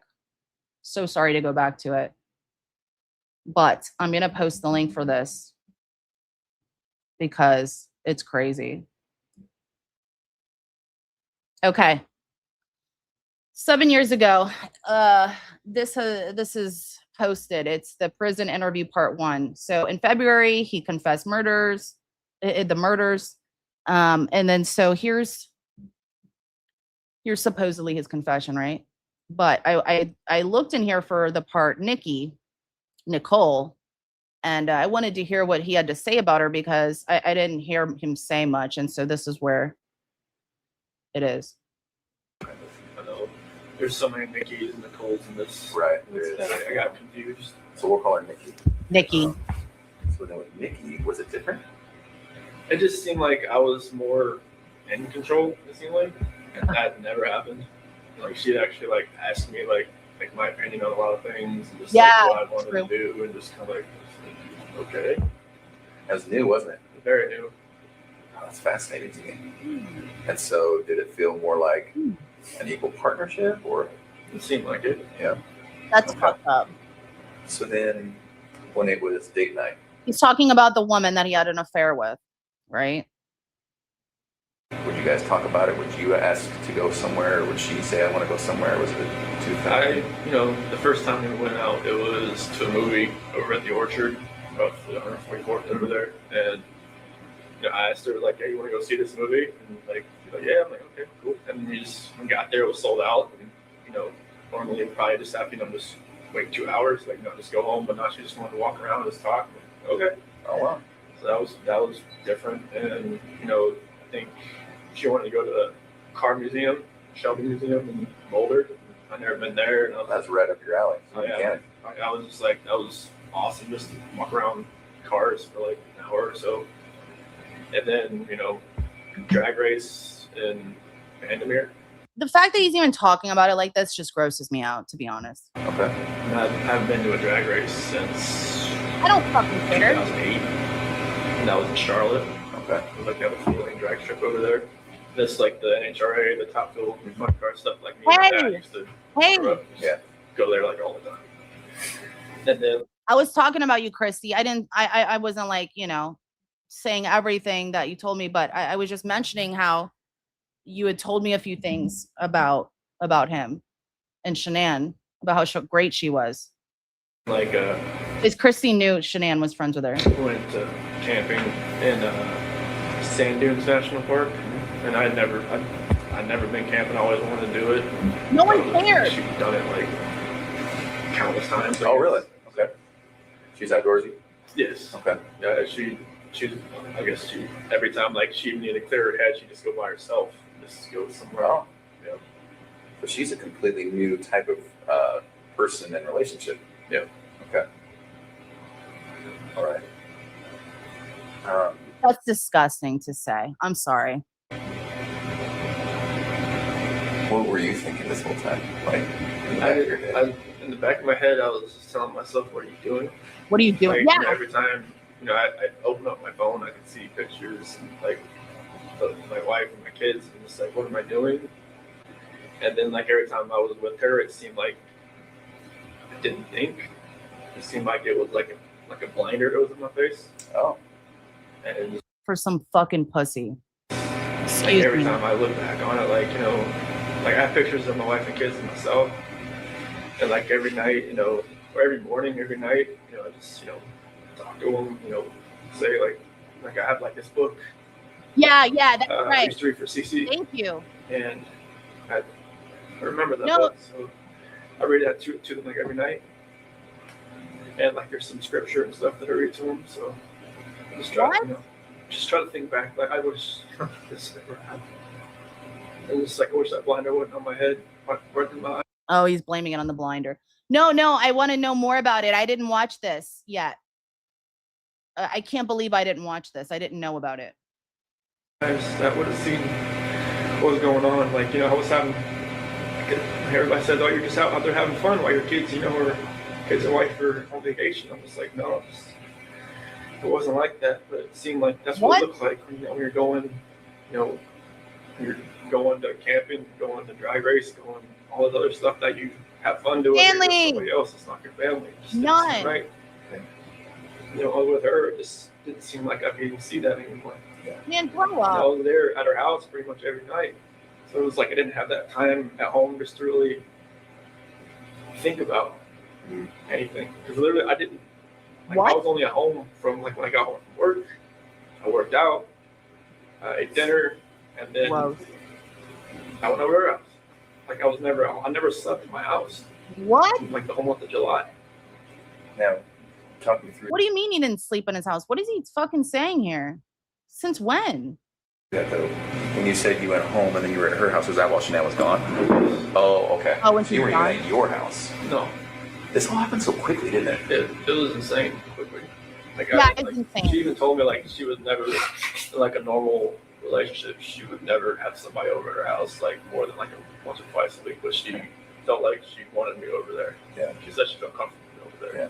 What? So it's just like that's what was different. Like she wanted me over there, but I just wish that all that would just go away. I just wish I almost like I know it's hard. I know it's wrong to say I wish I'd never met somebody, but I wish I'd maybe met her at work and then just kept it that way. He has to have a low IQ to say this. Is that how his brain works? He's blaming her. It sounds like. You think so, Cindy? I don't know, man. Like, yeah. Wade Wilson got the death penalty. Yeah. Listen how like immature he sounds. Like, I don't know the word is, but talking about the woman, like it's like his emotional IQ too. Like, I don't fucking know. Like, she liked me to stay over there. It's like, are you kidding me? Are you fucking crazy? I think if we had a time machine, I wish I had a time machine and I didn't meet her. Well, it's like, so are you gonna blame her for the murders? I think that's what you're doing, man. I don't think this would happen again. Because some people, when this happens, you're like, well, if it wasn't this time, it would have been next time, or it would have been the next time. It just wouldn't have happened with you, would it? And it happened so quickly that And he's fucking other girls anyway. So what the fuck? you tell me if I'm wrong. You're not the type of guy to take control sometimes when you need to. Yeah, it seems like that's just what happened. Yeah, I didn't take control of the situation. It was like the situation controlled me. Right. It just What? happened. No, I get that, man. I'm somewhat passive myself, and it's like, there's situations where I'm like, oh, why did I let that keep going? Yeah, I don't know why. It was like a roller coaster ride that I just kept punching and taking on, and just never let me get up. Yeah. Whoa. Hey, Can we Tracy. talk about the hardest subject? Yep. So when we were talking, the last thing we talked about was where the girls were. But we never really got to talk about that night. Yeah. I thought that too, but like he's on Tinder and he's fucking another girl. Someone said like, yeah, I think he got better looking or something, and then all of a sudden he's like cuckoo cachoo. So nothing really happened that night. It was in the morning. Because, you know, me and Jeanette, she got home like at 2 o'clock. Can you hear him? And, you know, I felt her get in the bed. And Do you think he knew he was going to do it, or was it spur of the moment? I just felt like I really didn't feel it. I just wanted to make sure I looked at my phone at 2 o'clock and make sure she's okay, she's in there. And I could kind of feel her kind of stirring around a little bit. I just had a feeling like she knew like what was going on. Chrissy, weren't they not really having sex? I remember. And then so he had sex with her right before he killed her. That's fucking crazy. I mean, obviously, I didn't use She felt like she was like not desirable, right? like I didn't have a gift card, you know, that I'd gotten, and I used my actual credit card, and I kind of just felt like something. She knew what was going on, and she started rubbing her hand on me, and we ended up having sex. But I guess that was more like a test. What? I would have thought. Interesting. Okay. A test? Yeah, because when we talked, when I woke up later on in the morning, like, you know, I pretty much, you know, told her, like, you know, I didn't think it was going to work anymore. What? What? You don't think they had sex? Yeah, I think so. You think it was spur of the moment? You think planned it? I think he like maybe had it in his head. I don't know. Yeah, Chrissy, weren't they in debt? Starting to get in debt or something? Because she had paid. The house was hers, right? Like she was making shit ton of money. He lied to that girl and it's like, oh, I make all the fucking money. She's a gold digger. It's like, are you fucking crazy? Yeah, you're right. What a pussy, man. Oh, that's right. It was medical debt. You told me that. That's right. Jesus. Yeah, so they had sex, he's saying, and then the next day he's like, oh, this isn't gonna work out. It's like, what, our fucking marriage? Like, are you crazy? And she was like, what happened? What was last night? You know? So I figured that's what caused the test after I've gone through everything in my head. That makes sense. And she just told me, you know, like, to get off of her. And she was like, Yeah, get off of her, bro. I knew there was somebody else, I knew there was somebody else, I knew there was somebody else. I couldn't bring it. I couldn't just say, yes, there is somebody else, but then. Pussy. He couldn't say there's somebody else. He's a pussy. If you're gonna do it, be honest. This shit's pissing me off. Never gonna see the kids again. Never gonna see them again. Get off me. Don't hurt me. And then, is that what you said? What? Was, oh, I don't believe. Do you believe him? I don't believe him. He's saying that. She said like, oh, there's somebody else. There's somebody else. Well, of course she's saying that because we fucking know, right? We always know. And and there was. And then she's saying you're not gonna see the kids again. I don't believe him. I think he's trying to justify it. Because like when I climbed in bed. What do you fucking care? You killed him anyways. What the fuck? That was pretty much like on top, pretty much like straddling her. Okay. What? That she thought I was gonna like, you know. Really? Oh wait, you told me that because like wasn't you said Chrissy? Didn't you say like all the everything was still in the suitcase and everything, and she was the type of person that she wouldn't leave everything in her suitcase. She would like go right away and like put everything away and was really organized. Yes, it totally is. No one will convince me anyone but him left the house that morning a lot. Yeah, what is he saying? He's saying in the morning? Like, what the fuck is he talking about? Well, it was like 5 a.m, right? When the truck was backed up, right? So this is still bullshit. Did he ever like come forth after this and admit any more, Christy?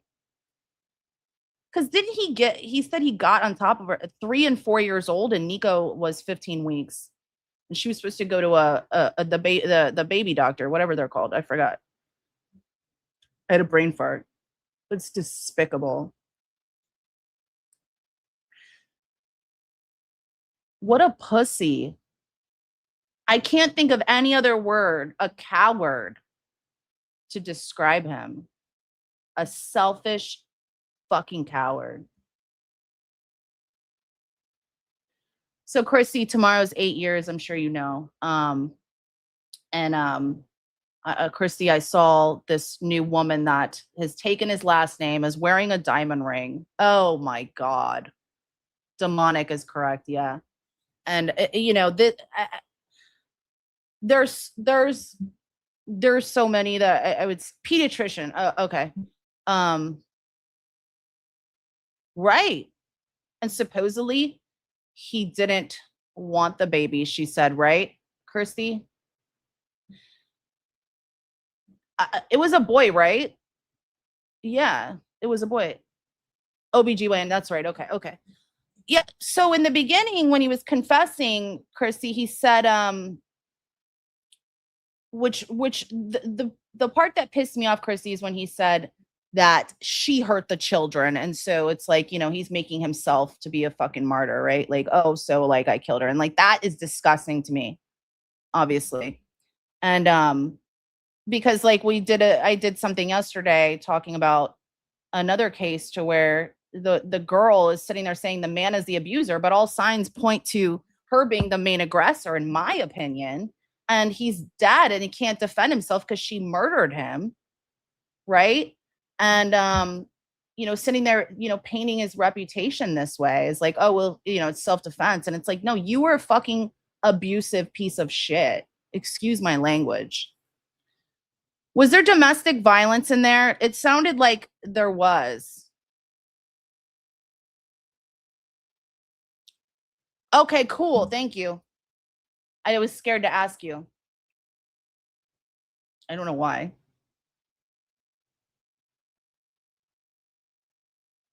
Texting you now.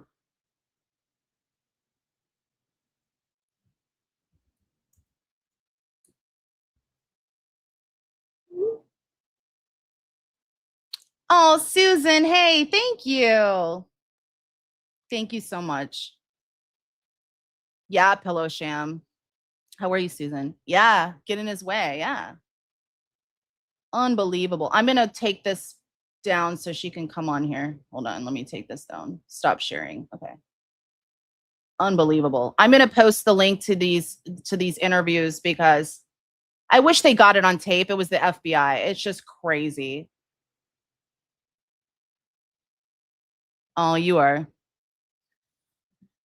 Yeah. I was saying earlier, you know, I'll tell Chrissy when she gets on here, but yeah.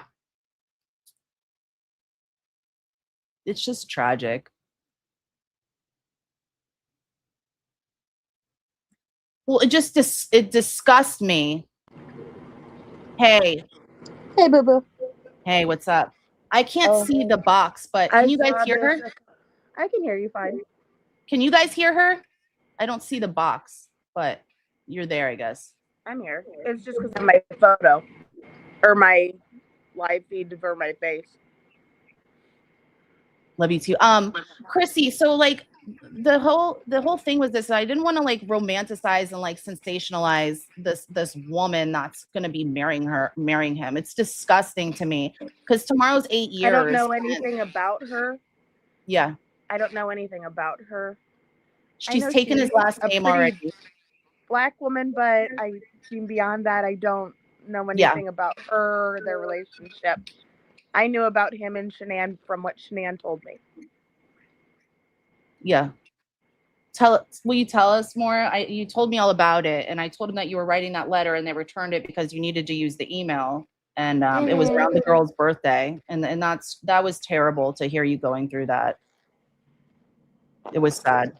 Basically, I was going through a similar thing in my life with my ex-husband. Yeah. As Shanann was going. So we'd talk a lot about our husbands, how Chris was an insufferable mama's boy and Cindy hated her. And she could His mom. She was never enough for Cindy Watts, Chris's mom. Wow. Yeah, that's right. How Cindy and his dad refused to come to the wedding, and that really hurt her. Jesus. What about the allergy? That was crazy. When she what? The allergy, right? Didn't she tell you about the Yeah, allergy? the nut allergy. She had nut allergy. pistachio ice, or she had pistachio ice cream, and she was giving it out to the kids because she didn't believe that Cece actually had a nut allergy. The mom, Chris's mom, right? Cece's the littlest daughter. No, but the mom. Yes, Chris's mom had he gave her pistachio ice cream, and she was giving it out to all the kids. And her justification was, well, she has to learn what she can't always get what she wants. Fucking kidding me? A 3-year-old. Unbelievable. Well, did she like? She can't always have what everybody else has. Chrissy, what wasn't she kind of like condescending to her and almost like saying yeah. she made it up, the allergy? Oh yeah, but one thing I will dispute: Chris never slept in that fucking basement. The basement room, his exercise area. Oh, I didn't even know about that. He said that he did? Yes, he said he did.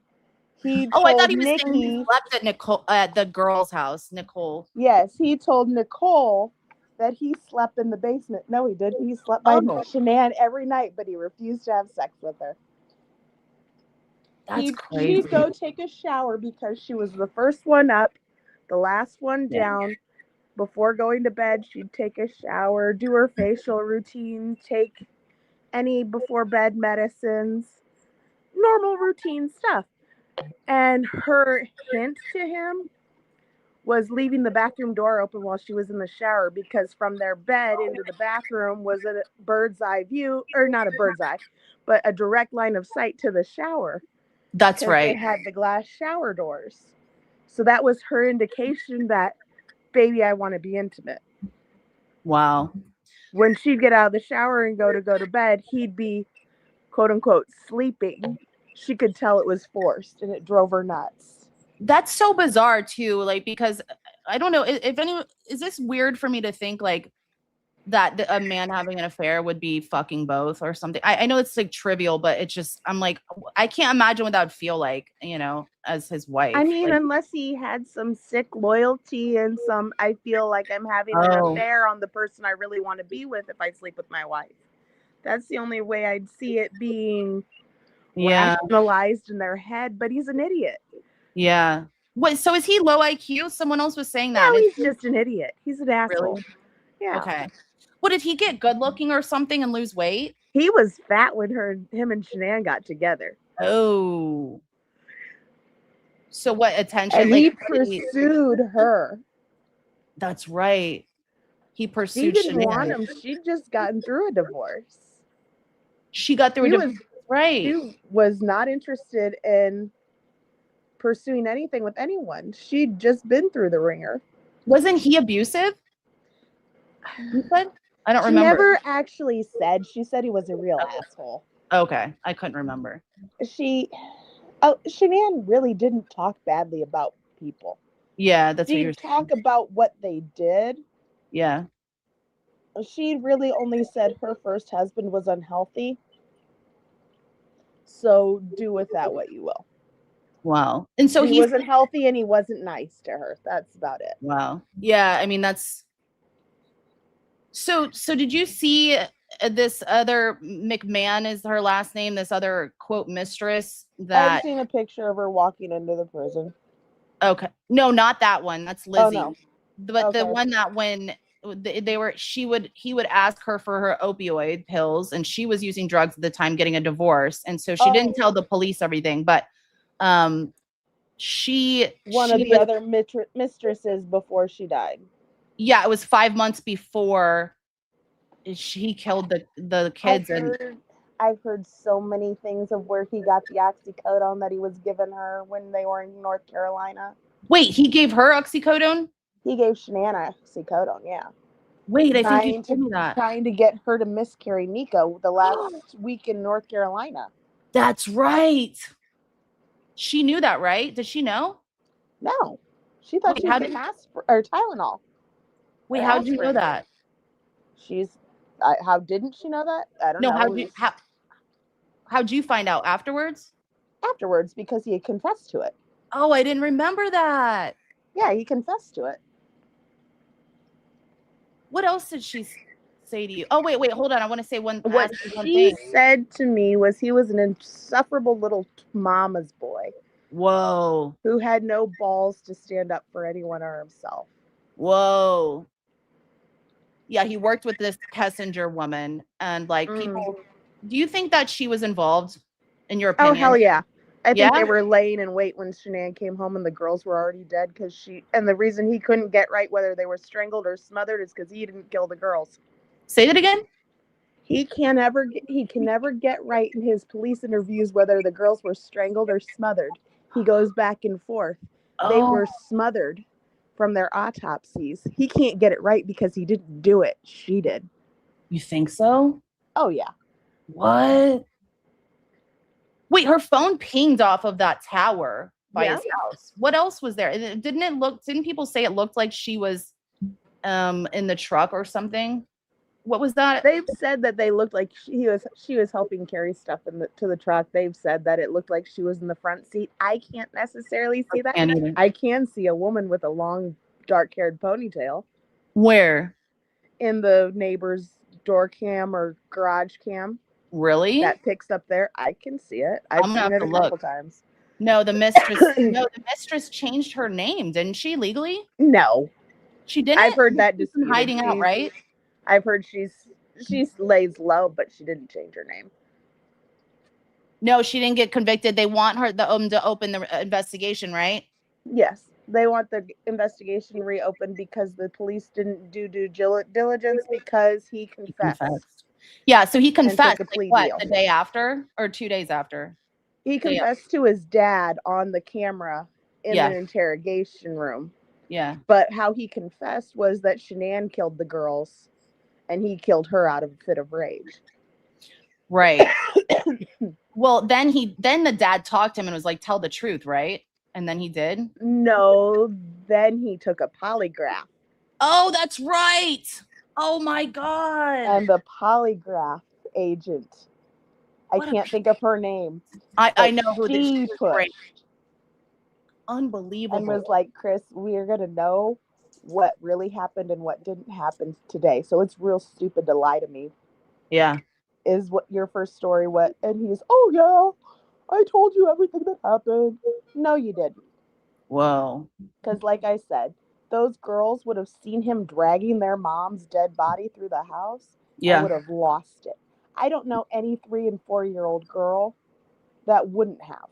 Right. Because what did he say? That the girls, Mommy's sick. Oh. And you laid her on the floorboard under their feet, they would have seen through that. Yeah. And mommy's not talking to them. So he's never going to tell, he's never told anything. He's never told the truth.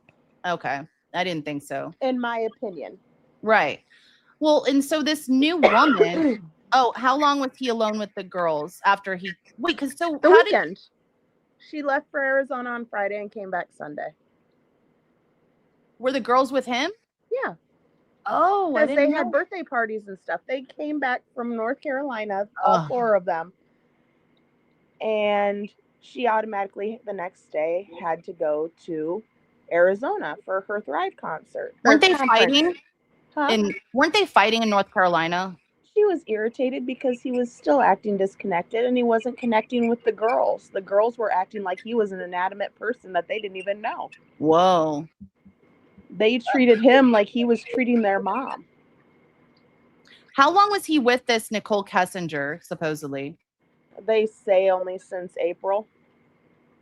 But there's evidence that it was longer, that she was looking up Shanann and Chris Watts Right. way She was before. Googling them, right? So she was looking up Googling, in yeah. wedding dresses. Yeah. That's crazy. Did you guys know that she was looking up Shanann's name, Googling it, and Chris's, and that was before, you know, she said she 18 didn't know months. them. Hmm? 18 months before the death. 18 months before. She also deleted her phone, right? Yeah, wedding dress. She was Googling, cops trace deleted messages? Yeah, I saw that. Can cops trace deleted text messages? And they usually can. So that's shit's bizarre. Can cops trace your search history after it's been deleted? She was searching all these incriminating things. And will a man ever marry his mistress?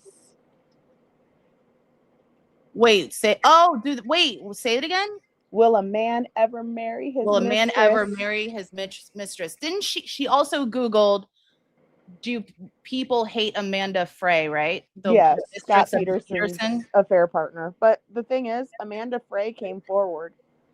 Yeah, she did. And Amanda Frey didn't know about Lacey. Whoa, I didn't know that. They were That's able to right. prove that Amanda Frey didn't know about Lacey. I think he's trying to get a new trial too, right? Yeah. Scott Peterson? Yeah. That shit's crazy. I don't think he will. I think he's got females too that write to him and love him and send him stuff. I'm sorry, if he's married, then I guess what, honey? You just inherited his restitution. True. How do they know what she Googled? So like they did this investigation, but like, you know, I'm almost thinking like, what did they think? Oh, we got him. So like, let's not search. He confessed to everything. So we'll just leave it be. Because I know, it was that's a win for the prosecution, district attorney, the state's attorney. Yeah. That's it got crazy, him though. voted back in. She's such a hated woman too. Even the girls. Oh, Amber Frey. Yeah, you're right. You're right, Buffy. What about even the girls? What? Cindy said even the girls. What did I say? I don't know.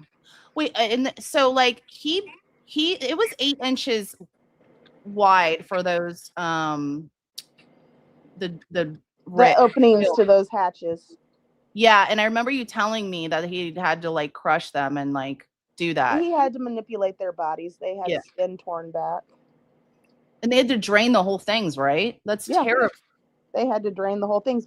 But the thing is, if they hadn't looked for a month, that whole site would have been demoed. What? That site was getting prepped for demolition. Do you think he was going to try to keep going with this shit? It seems like it. He was looking up Aspen trips. What? Romantic Aspen trips. Are you kidding me? Aspen? I think it was Aspen. It was some romantic resort that he was going to go with Nicole to. Unbelievable. And I mean, he called their school that day and discontinued their I can't think of the word, registration to the school. Wait, you don't do that before the cops ever know that your wife and kids are missing. Wait, say that again. Did I just? Chris Watts called Cece, and Bella's schools, and discontinued their registration. What? He thought of doing that? Yep. So he obviously had it probably planned, right? He called their realtor that day. Oh, that's right. And put their house up. He put the house up for sale that day after? Or the day of? The day of. Oh, it was planned then, huh? It was planned. It had to be, allegedly, right? Yeah. Just like him calling Shanann's phone 3 times and texting her. Yeah, he was like, oh, I called her 3 times. It's like, is that it, bro? And her phone was buried in the couch. It was in the couch? Mm-hmm. They found her it in friend there? Nikki found it, if I'm remembering right. I didn't know that. Yeah. Wasn't the wedding ring gone? He threw it in Methodology. the car. That's what he was doing when he went to her car. He wanted to pawn it. What? Yeah. He was talking to Nicole Kessinger about pawning it. What? How do Her you know? wedding Did he ring say and that? her engagement ring were soldered together. How did you know that? Did they say that? It's on the different things about it. And she didn't fucking get I can't believe that. It's That's on her disgusting. interrogations. That's disgusting. But they didn't interrogate her. Her dad was in the room just like his dad was in the room. That's right. That wasn't a real interrogation. No, it was Nobody really. that's 30 plus years old has a parent in the room while they're talking about the murder of a woman and her 3 babies. I'm sorry, I'm going to call Nico her 3rd baby. Well, yeah. Yeah. Unbelievable. And I believe she had a coffin birth. But I don't know if that happened in the truck or if that happened What's at the that? gravesite. A coffin birth is where a pregnant woman's body dispels the fetus after her death. What? Holy shit.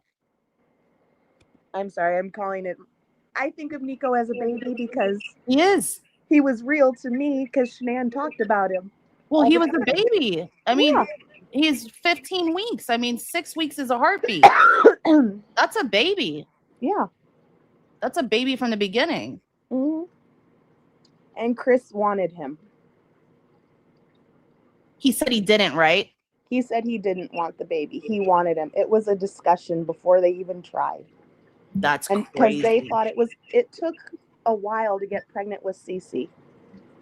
Wow. If I'm remembering correctly. It took a while with one of the girls that they'd planned to get pregnant with. Hey. And I believe it was Cece. And Hey. so it was a long discussion and she got pregnant like that. Like it was almost the second or third time they tried. You guys, this is Christy on right now. That's on recording. Might not be able to see the box, but she's on without being her face on here. She was friends with Shanann Watts, Chris Watts' wife that he murdered. And so she was telling us more about it. Hey, Rox. Hey, Ann. Wow. Where are you guys? Oh, you were at Nora's? Okay. What's up?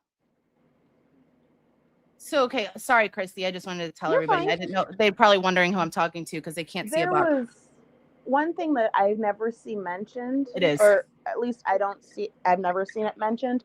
Shanann was getting harassed in her live streams.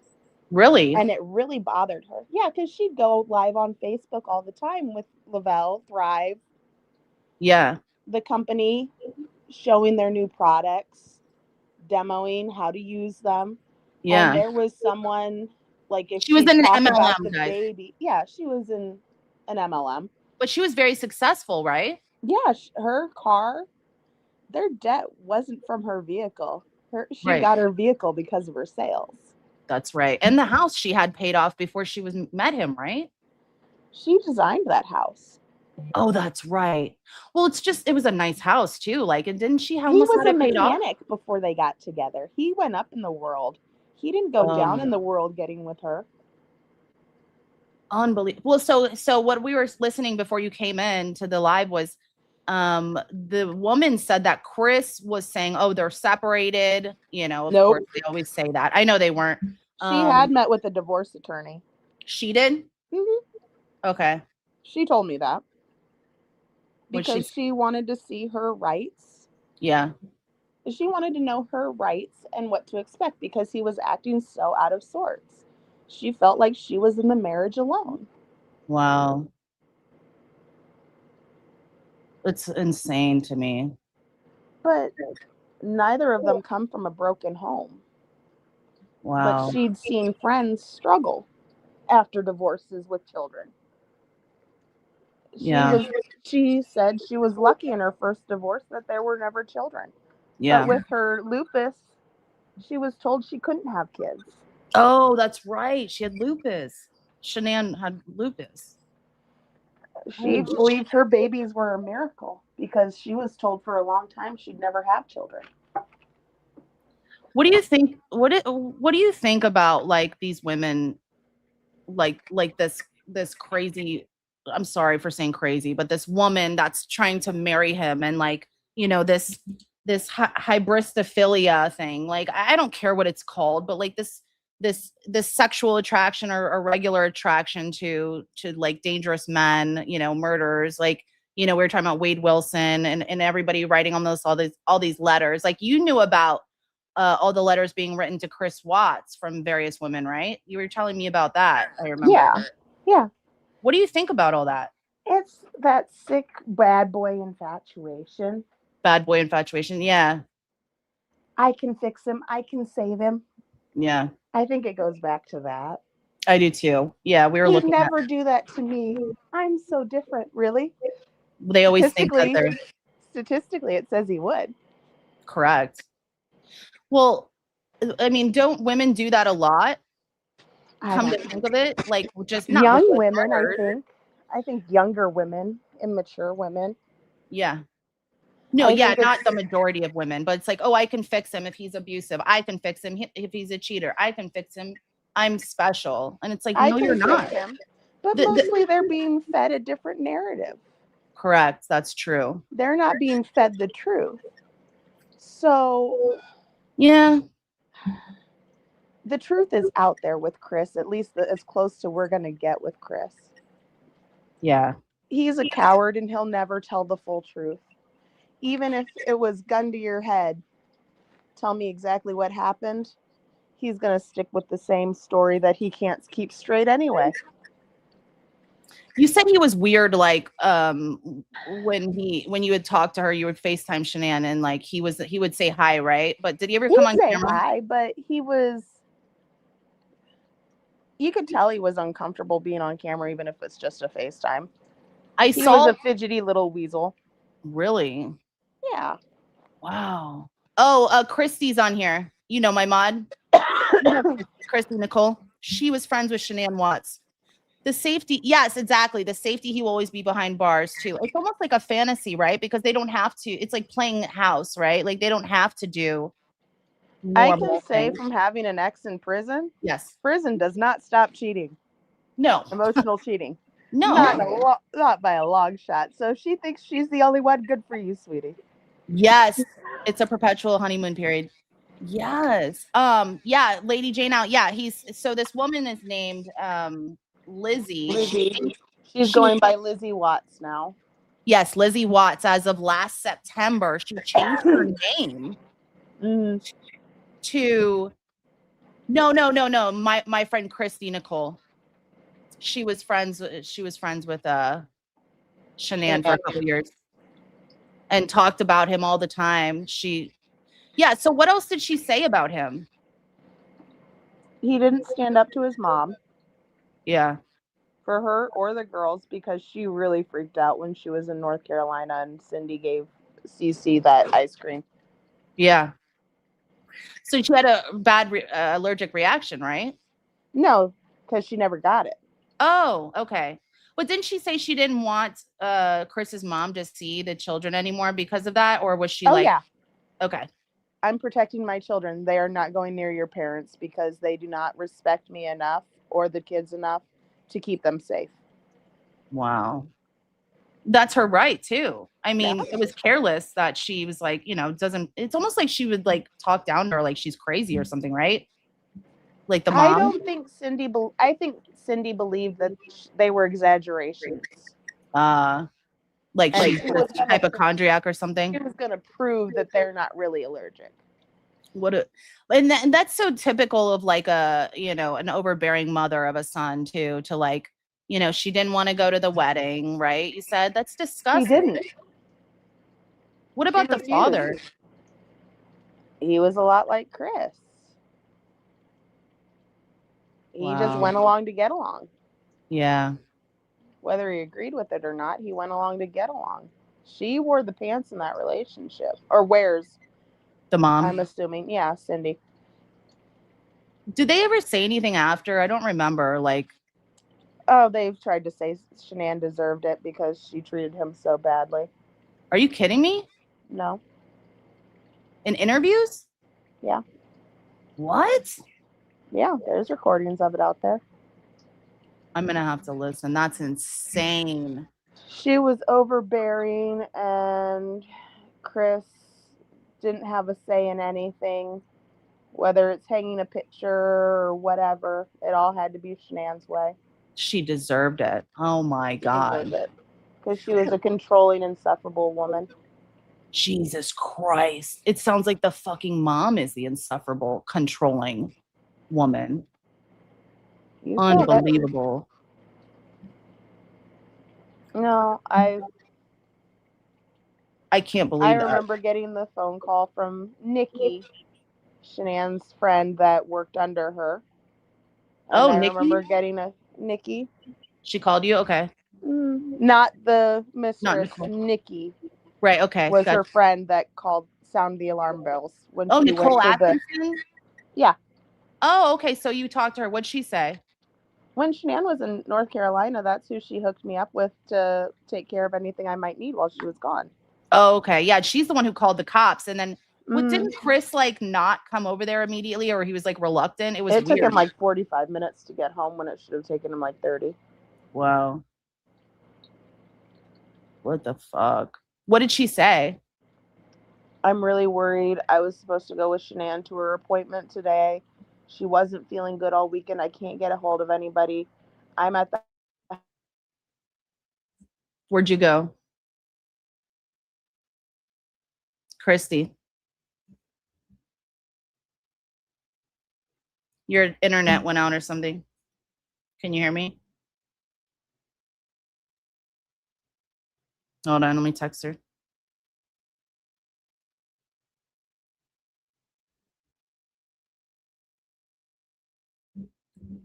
Oh, like Brian Laundrie's parents. That's right. Christy, can you hear me? Can you hear me now? I'm gonna come back in. I'll text you if you can't hear me. Come back in or leave and then come back in, Christy.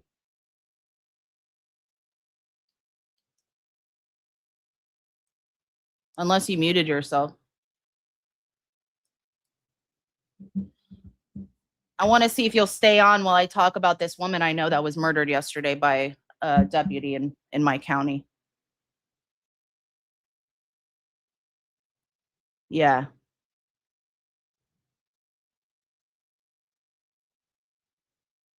I just texted her. Yeah, so Christy, she's our mod. She was friends with Shanann Watts, and like so anybody that's new in here, tomorrow is 8 years since Chris Watts committed the annihilation of his family. Yes, I knew the woman that was murdered. I knew who she was. Yeah, I wasn't personally friends with her though. It's terrible. Oh yeah, I posted on Facebook. Yeah. Okay, she just disconnected, so hopefully. All right, can you hear me? You there? Okay, there you are. Yeah, I can hear you now. Okay, go ahead. What were you saying? I don't know where I cut off. I don't know what we Nikki were saying. was just really worried about Shanann after how she hadn't been feeling well on their Arizona trip. And she couldn't get a hold of her. Nobody could get a hold of her. She missed her appointment. For the baby, yeah. flip-flops because her flip-flops because her feet were so swollen. Those were the only shoes she could really wear were at the front door, and she could see them through the windows on either side of the door. She could see Shanann's shoes right in front of the door. Her medications were there and stuff too, right? Or the kids' medications? Her medications, the kids' medications, nothing was taken out of the house. But she didn't know that until Chris finally got there and went through the garage. Shit's crazy. Yeah, he was not like disinterested about being there, obviously. But he threw her wedding ring in the car. That's why he went into the ring. So he was talking to his mistress about pawning the fucking wedding ring, like right after the murder? Yep. That's insane. Because magically it appeared on her nightstand after the cops had walked the house. That's right. I remember him saying that. I have so many questions, but I just can't even think of it right now. Like, does anybody have any questions for her? While I have got her a here? call from the police, and it was basically, were there problems in their marriage? Yes, she thought he was cheating. Did she have any evidence? No, just that he wasn't lovey with her, and and he refused being intimate with her and stuff like that. Yeah. But beyond that, she didn't have any evidence. Yeah. He stopped coming home early. She knew. He didn't interact with the kids like he did before. It's so crazy. It's like, what happened to a divorce? Like, can't you just like leave to go get cigarettes and not come back? Like, you know. I know, right? That's what I said in his note. You should have been the one that slipped away in the night and left the girls alone. Yeah. She would have been just fine. She had plenty of people who loved her, and would have taken care of her and those babies. Did Nicole think that Chris did it right off the bat? Well, I think she was involved, so she knew. No, not her. Her friend Nicole Atkinson. You know what I'm talking about? Your sound went out again. She was thinking I said Nikki.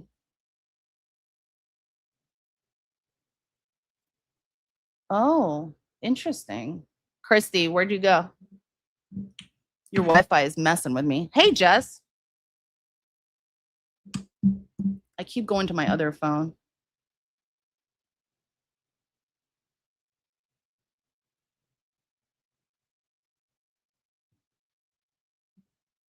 Hold on. I'm going to pull something up so that when she comes back on. And anybody have anything else about Chris? Because I want to tell you about this other woman, Mandy. And if she's still here and wants to talk about it, I'd like her to, because it's a domestic violence case that it's a murder-suicide from a Pinellas County officer, law enforcement officer. It was yesterday. And I'll tell you what happened when she comes back in. I want her to hear me, but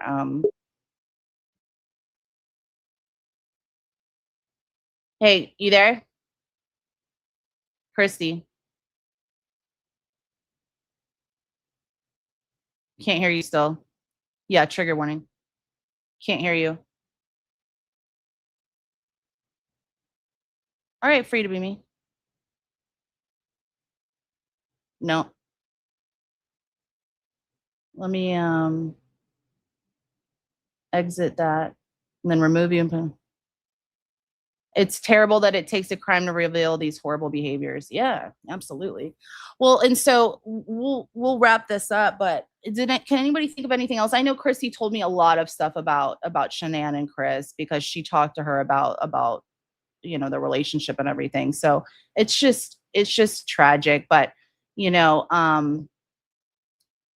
yes, the deputy, yeah, it made big news. I'm like, you know, I'm glad that it got out there. This I don't know, actually. Christy, let me Google it. I can't believe the mother like said that horrible shit afterwards. I guess I can believe it, right? I don't know. Yeah, thoughts and peace to every victim. It's a shame. We just been seeing so much domestic abuse and you know, the case yesterday. And then this happened yesterday with this woman I knew. She was an influencer as well. Wow. I see a common theme happening, right? This woman, I'm going to show you her Facebook. I knew her from my old best friend, Alexa, and Chris, and another Chris, my sober people that I hung out with for years, my best friends. They had a friend named Chaz, and they all got sober in the Salvation Army together with my ex-husband as well. And they're all doing really great in life, like years and years sober, like fucking awesome, right? He married her, and they got a divorce, but he posted something, like, his name's Chaz Kaplan. He posted something about her, and it was sad. But there's pictures of her with Ron DeSantis, like, you know, she was a realtor. Amazing.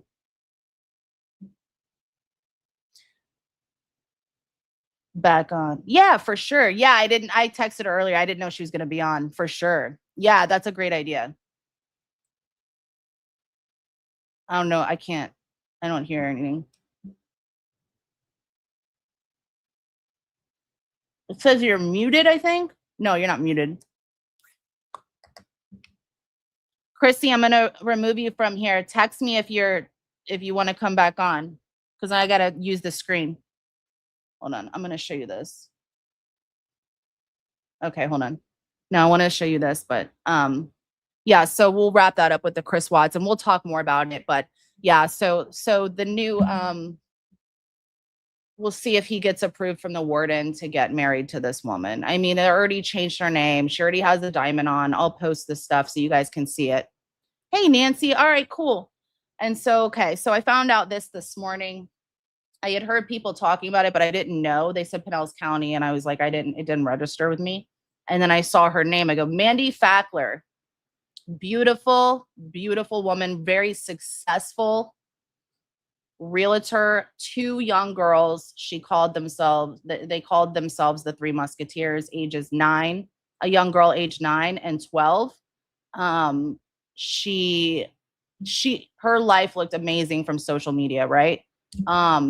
This relationship with this deputy, he's 14 years in Pinellas County. She lived in Hudson, Florida. I believe that's Pasco County right next to us. So I'm in Pinellas County as well, guys. I live in Clearwater. And I don't know who this deputy was. I'd never seen him before, but he was on the Marine unit, and he actually got an award for preventing someone from jumping off the Bay Pines Bridge, which I used to live over there, and killing themselves. And so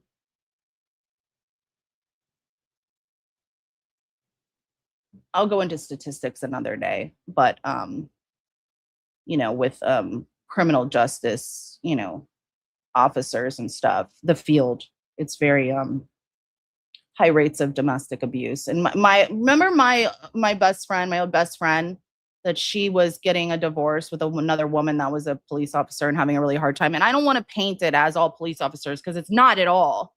It's not at all. It's just, we obviously hear about these ones, right?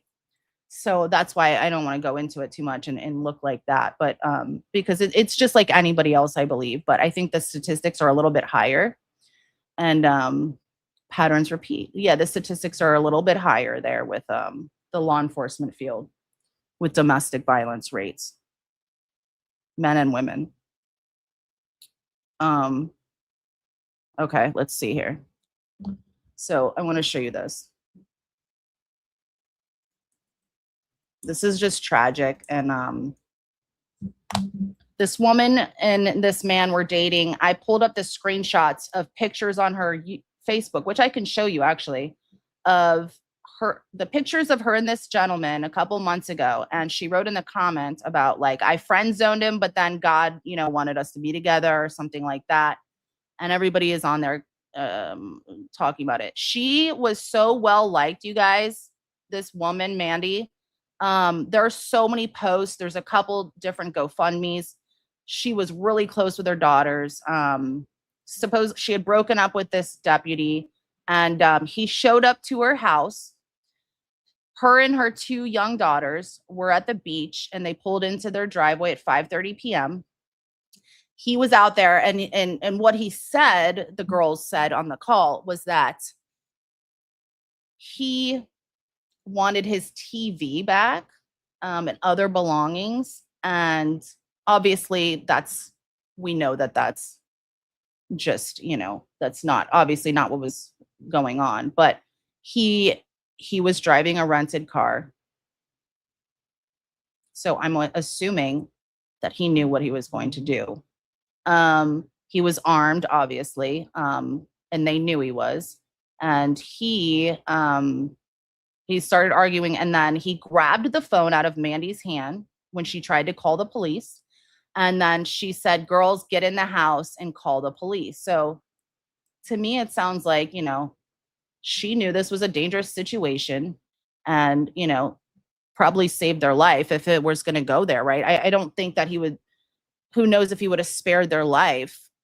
He killed her, right? So they ran in the house, and it makes me wonder, they were on and off, and it was described as a tumultuous relationship, right? And so me thinks there's some domestic violence there, probably, right? Or something was going on, probably. And it almost looks like she had Okay, cool. It's like she knew, right? Like,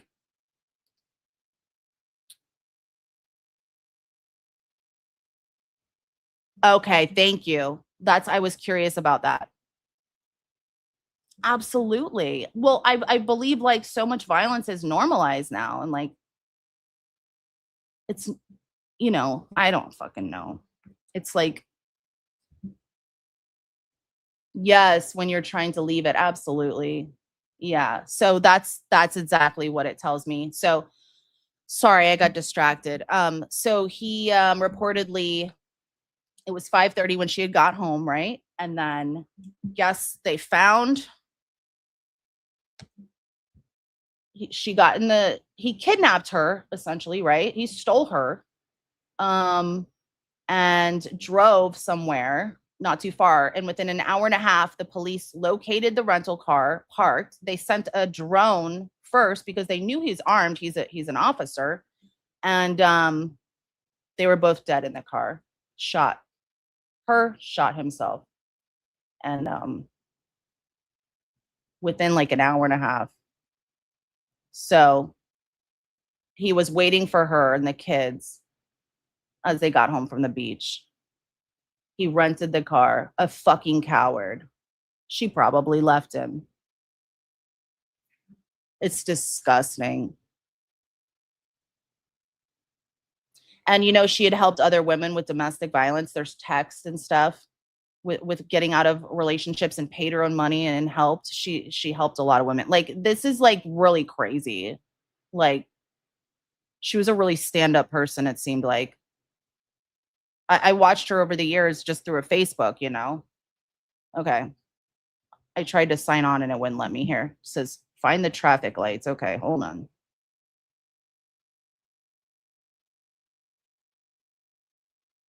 And I'm talking about all this stuff lately because it's just it's so glaring, like all the shit going on, and like its relation to, it's like social media, influencers, people in the public eye, and like a lot of abuse and the normalization. And it's like, I think it should be talked about. It's insane. Linda, did you see the update about Perez Hilton as well? While I'm thinking about it, I'll tell you, reportedly his mother is seeking custody, and he signed over the papers for temporary custody. I believe that, yeah, it's in Florida. I believe that CPS probably came right to them. Well, that's what happens, especially in Florida. CPS goes there immediately when cops are involved, and they get it right over there. I don't know. I think it was on his website. I have to look. I don't know. Okay, here we go. Oh, I'm on the wrong Facebook. God damn it. Whatever, I can do it on here.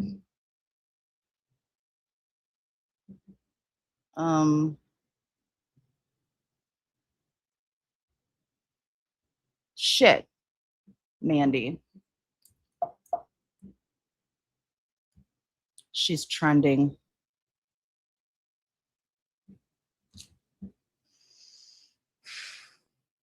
Absolutely, absolutely. Good point.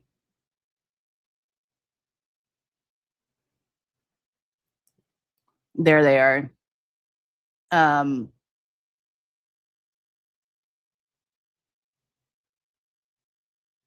Troy Savets in Pinellas County. The pair had been dating on and off for years. When she returned home on Monday from a beach trip, Savets was waiting. When she tried to call 911, he allegedly took her phone. She told her kids to get inside and call for help. One of the girls stayed on the line with the dispatchers, calmly identifying Savets by name and saying he was a Pinellas County deputy. A few hours, they were both found dead from gunshot wounds inside the car. Yeah, all her friends, she had a lot of friends, it looks like. They're all posting stuff. It's terrible. So many of us are being, let's see what this is. Hi. So those who know Mandy well know she was kind of my my right hand person, and after the past couple days, I've noticed a lot of reporters reaching out to people and wanting to write her story. Of course. And sorry, she was the one that was really good at making these videos. I am not. I'm She better was an at writing, influencer. which is why I decided I would like to do this. After seeing,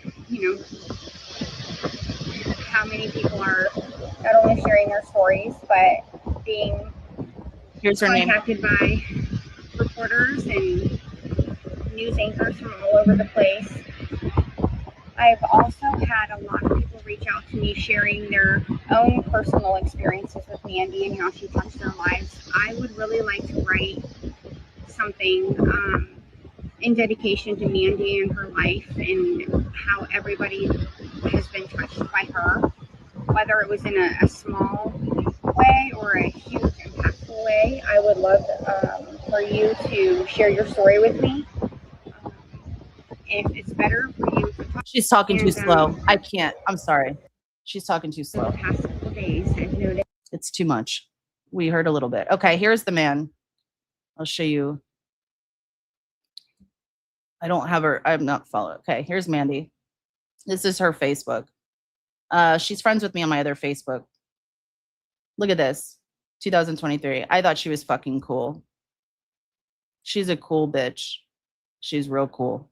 Look at her. She's gorgeous. She was a successful realtor here for years.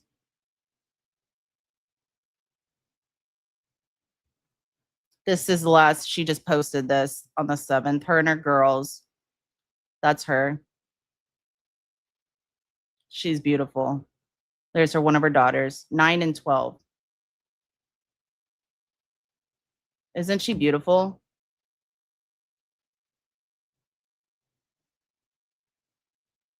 That's her.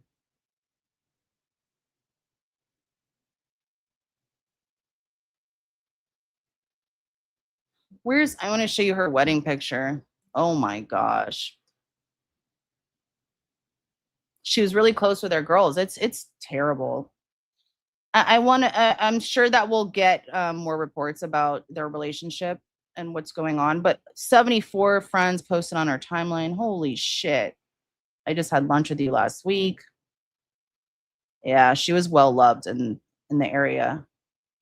Yeah, there's a couple GoFundMe's. I joined they started making a domestic violence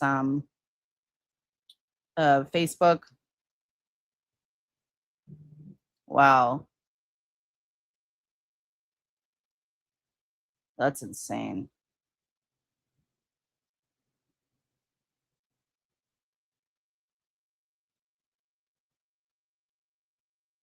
Huh.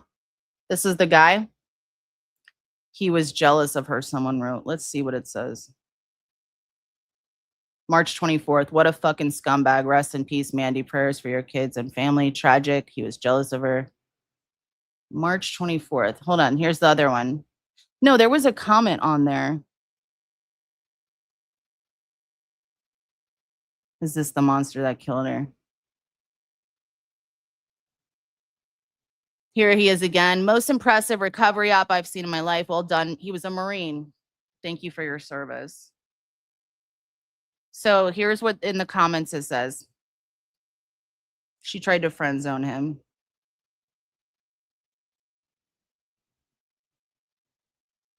She wrote, yeah, someone wrote, I love our military guys.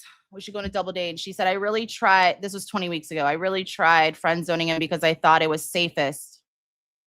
But it turns out God and my children had way other plans for this little mama. Yes, ma'am. Make me into a pretty Leo wife for my next era.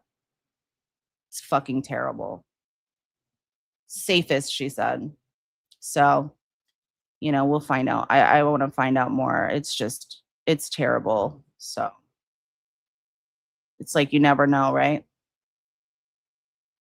Yeah, he does look, he's 50. She's 39. It's just crazy. So yeah, that's Mandy Fackler.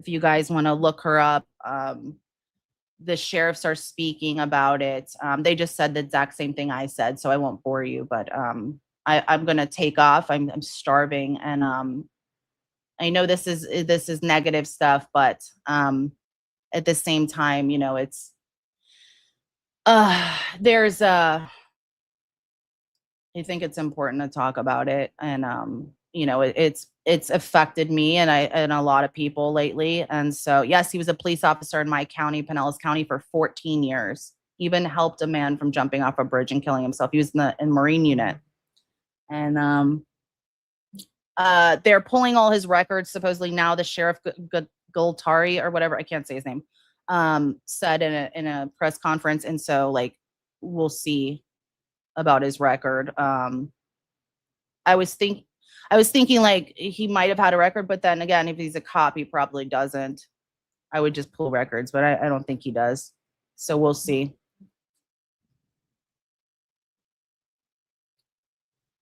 Hear a lot about it too, right? Like this isn't like a isolated incident. Seems like, you know, like it seems like we do hear of the abuse, right? From law enforcement too. So it's fucked up. I'm not painting them as bad, but his exes need to be talked to. Yeah, I'm sure that they're going to be doing a thorough investigation. I would hope so. It's just tragic.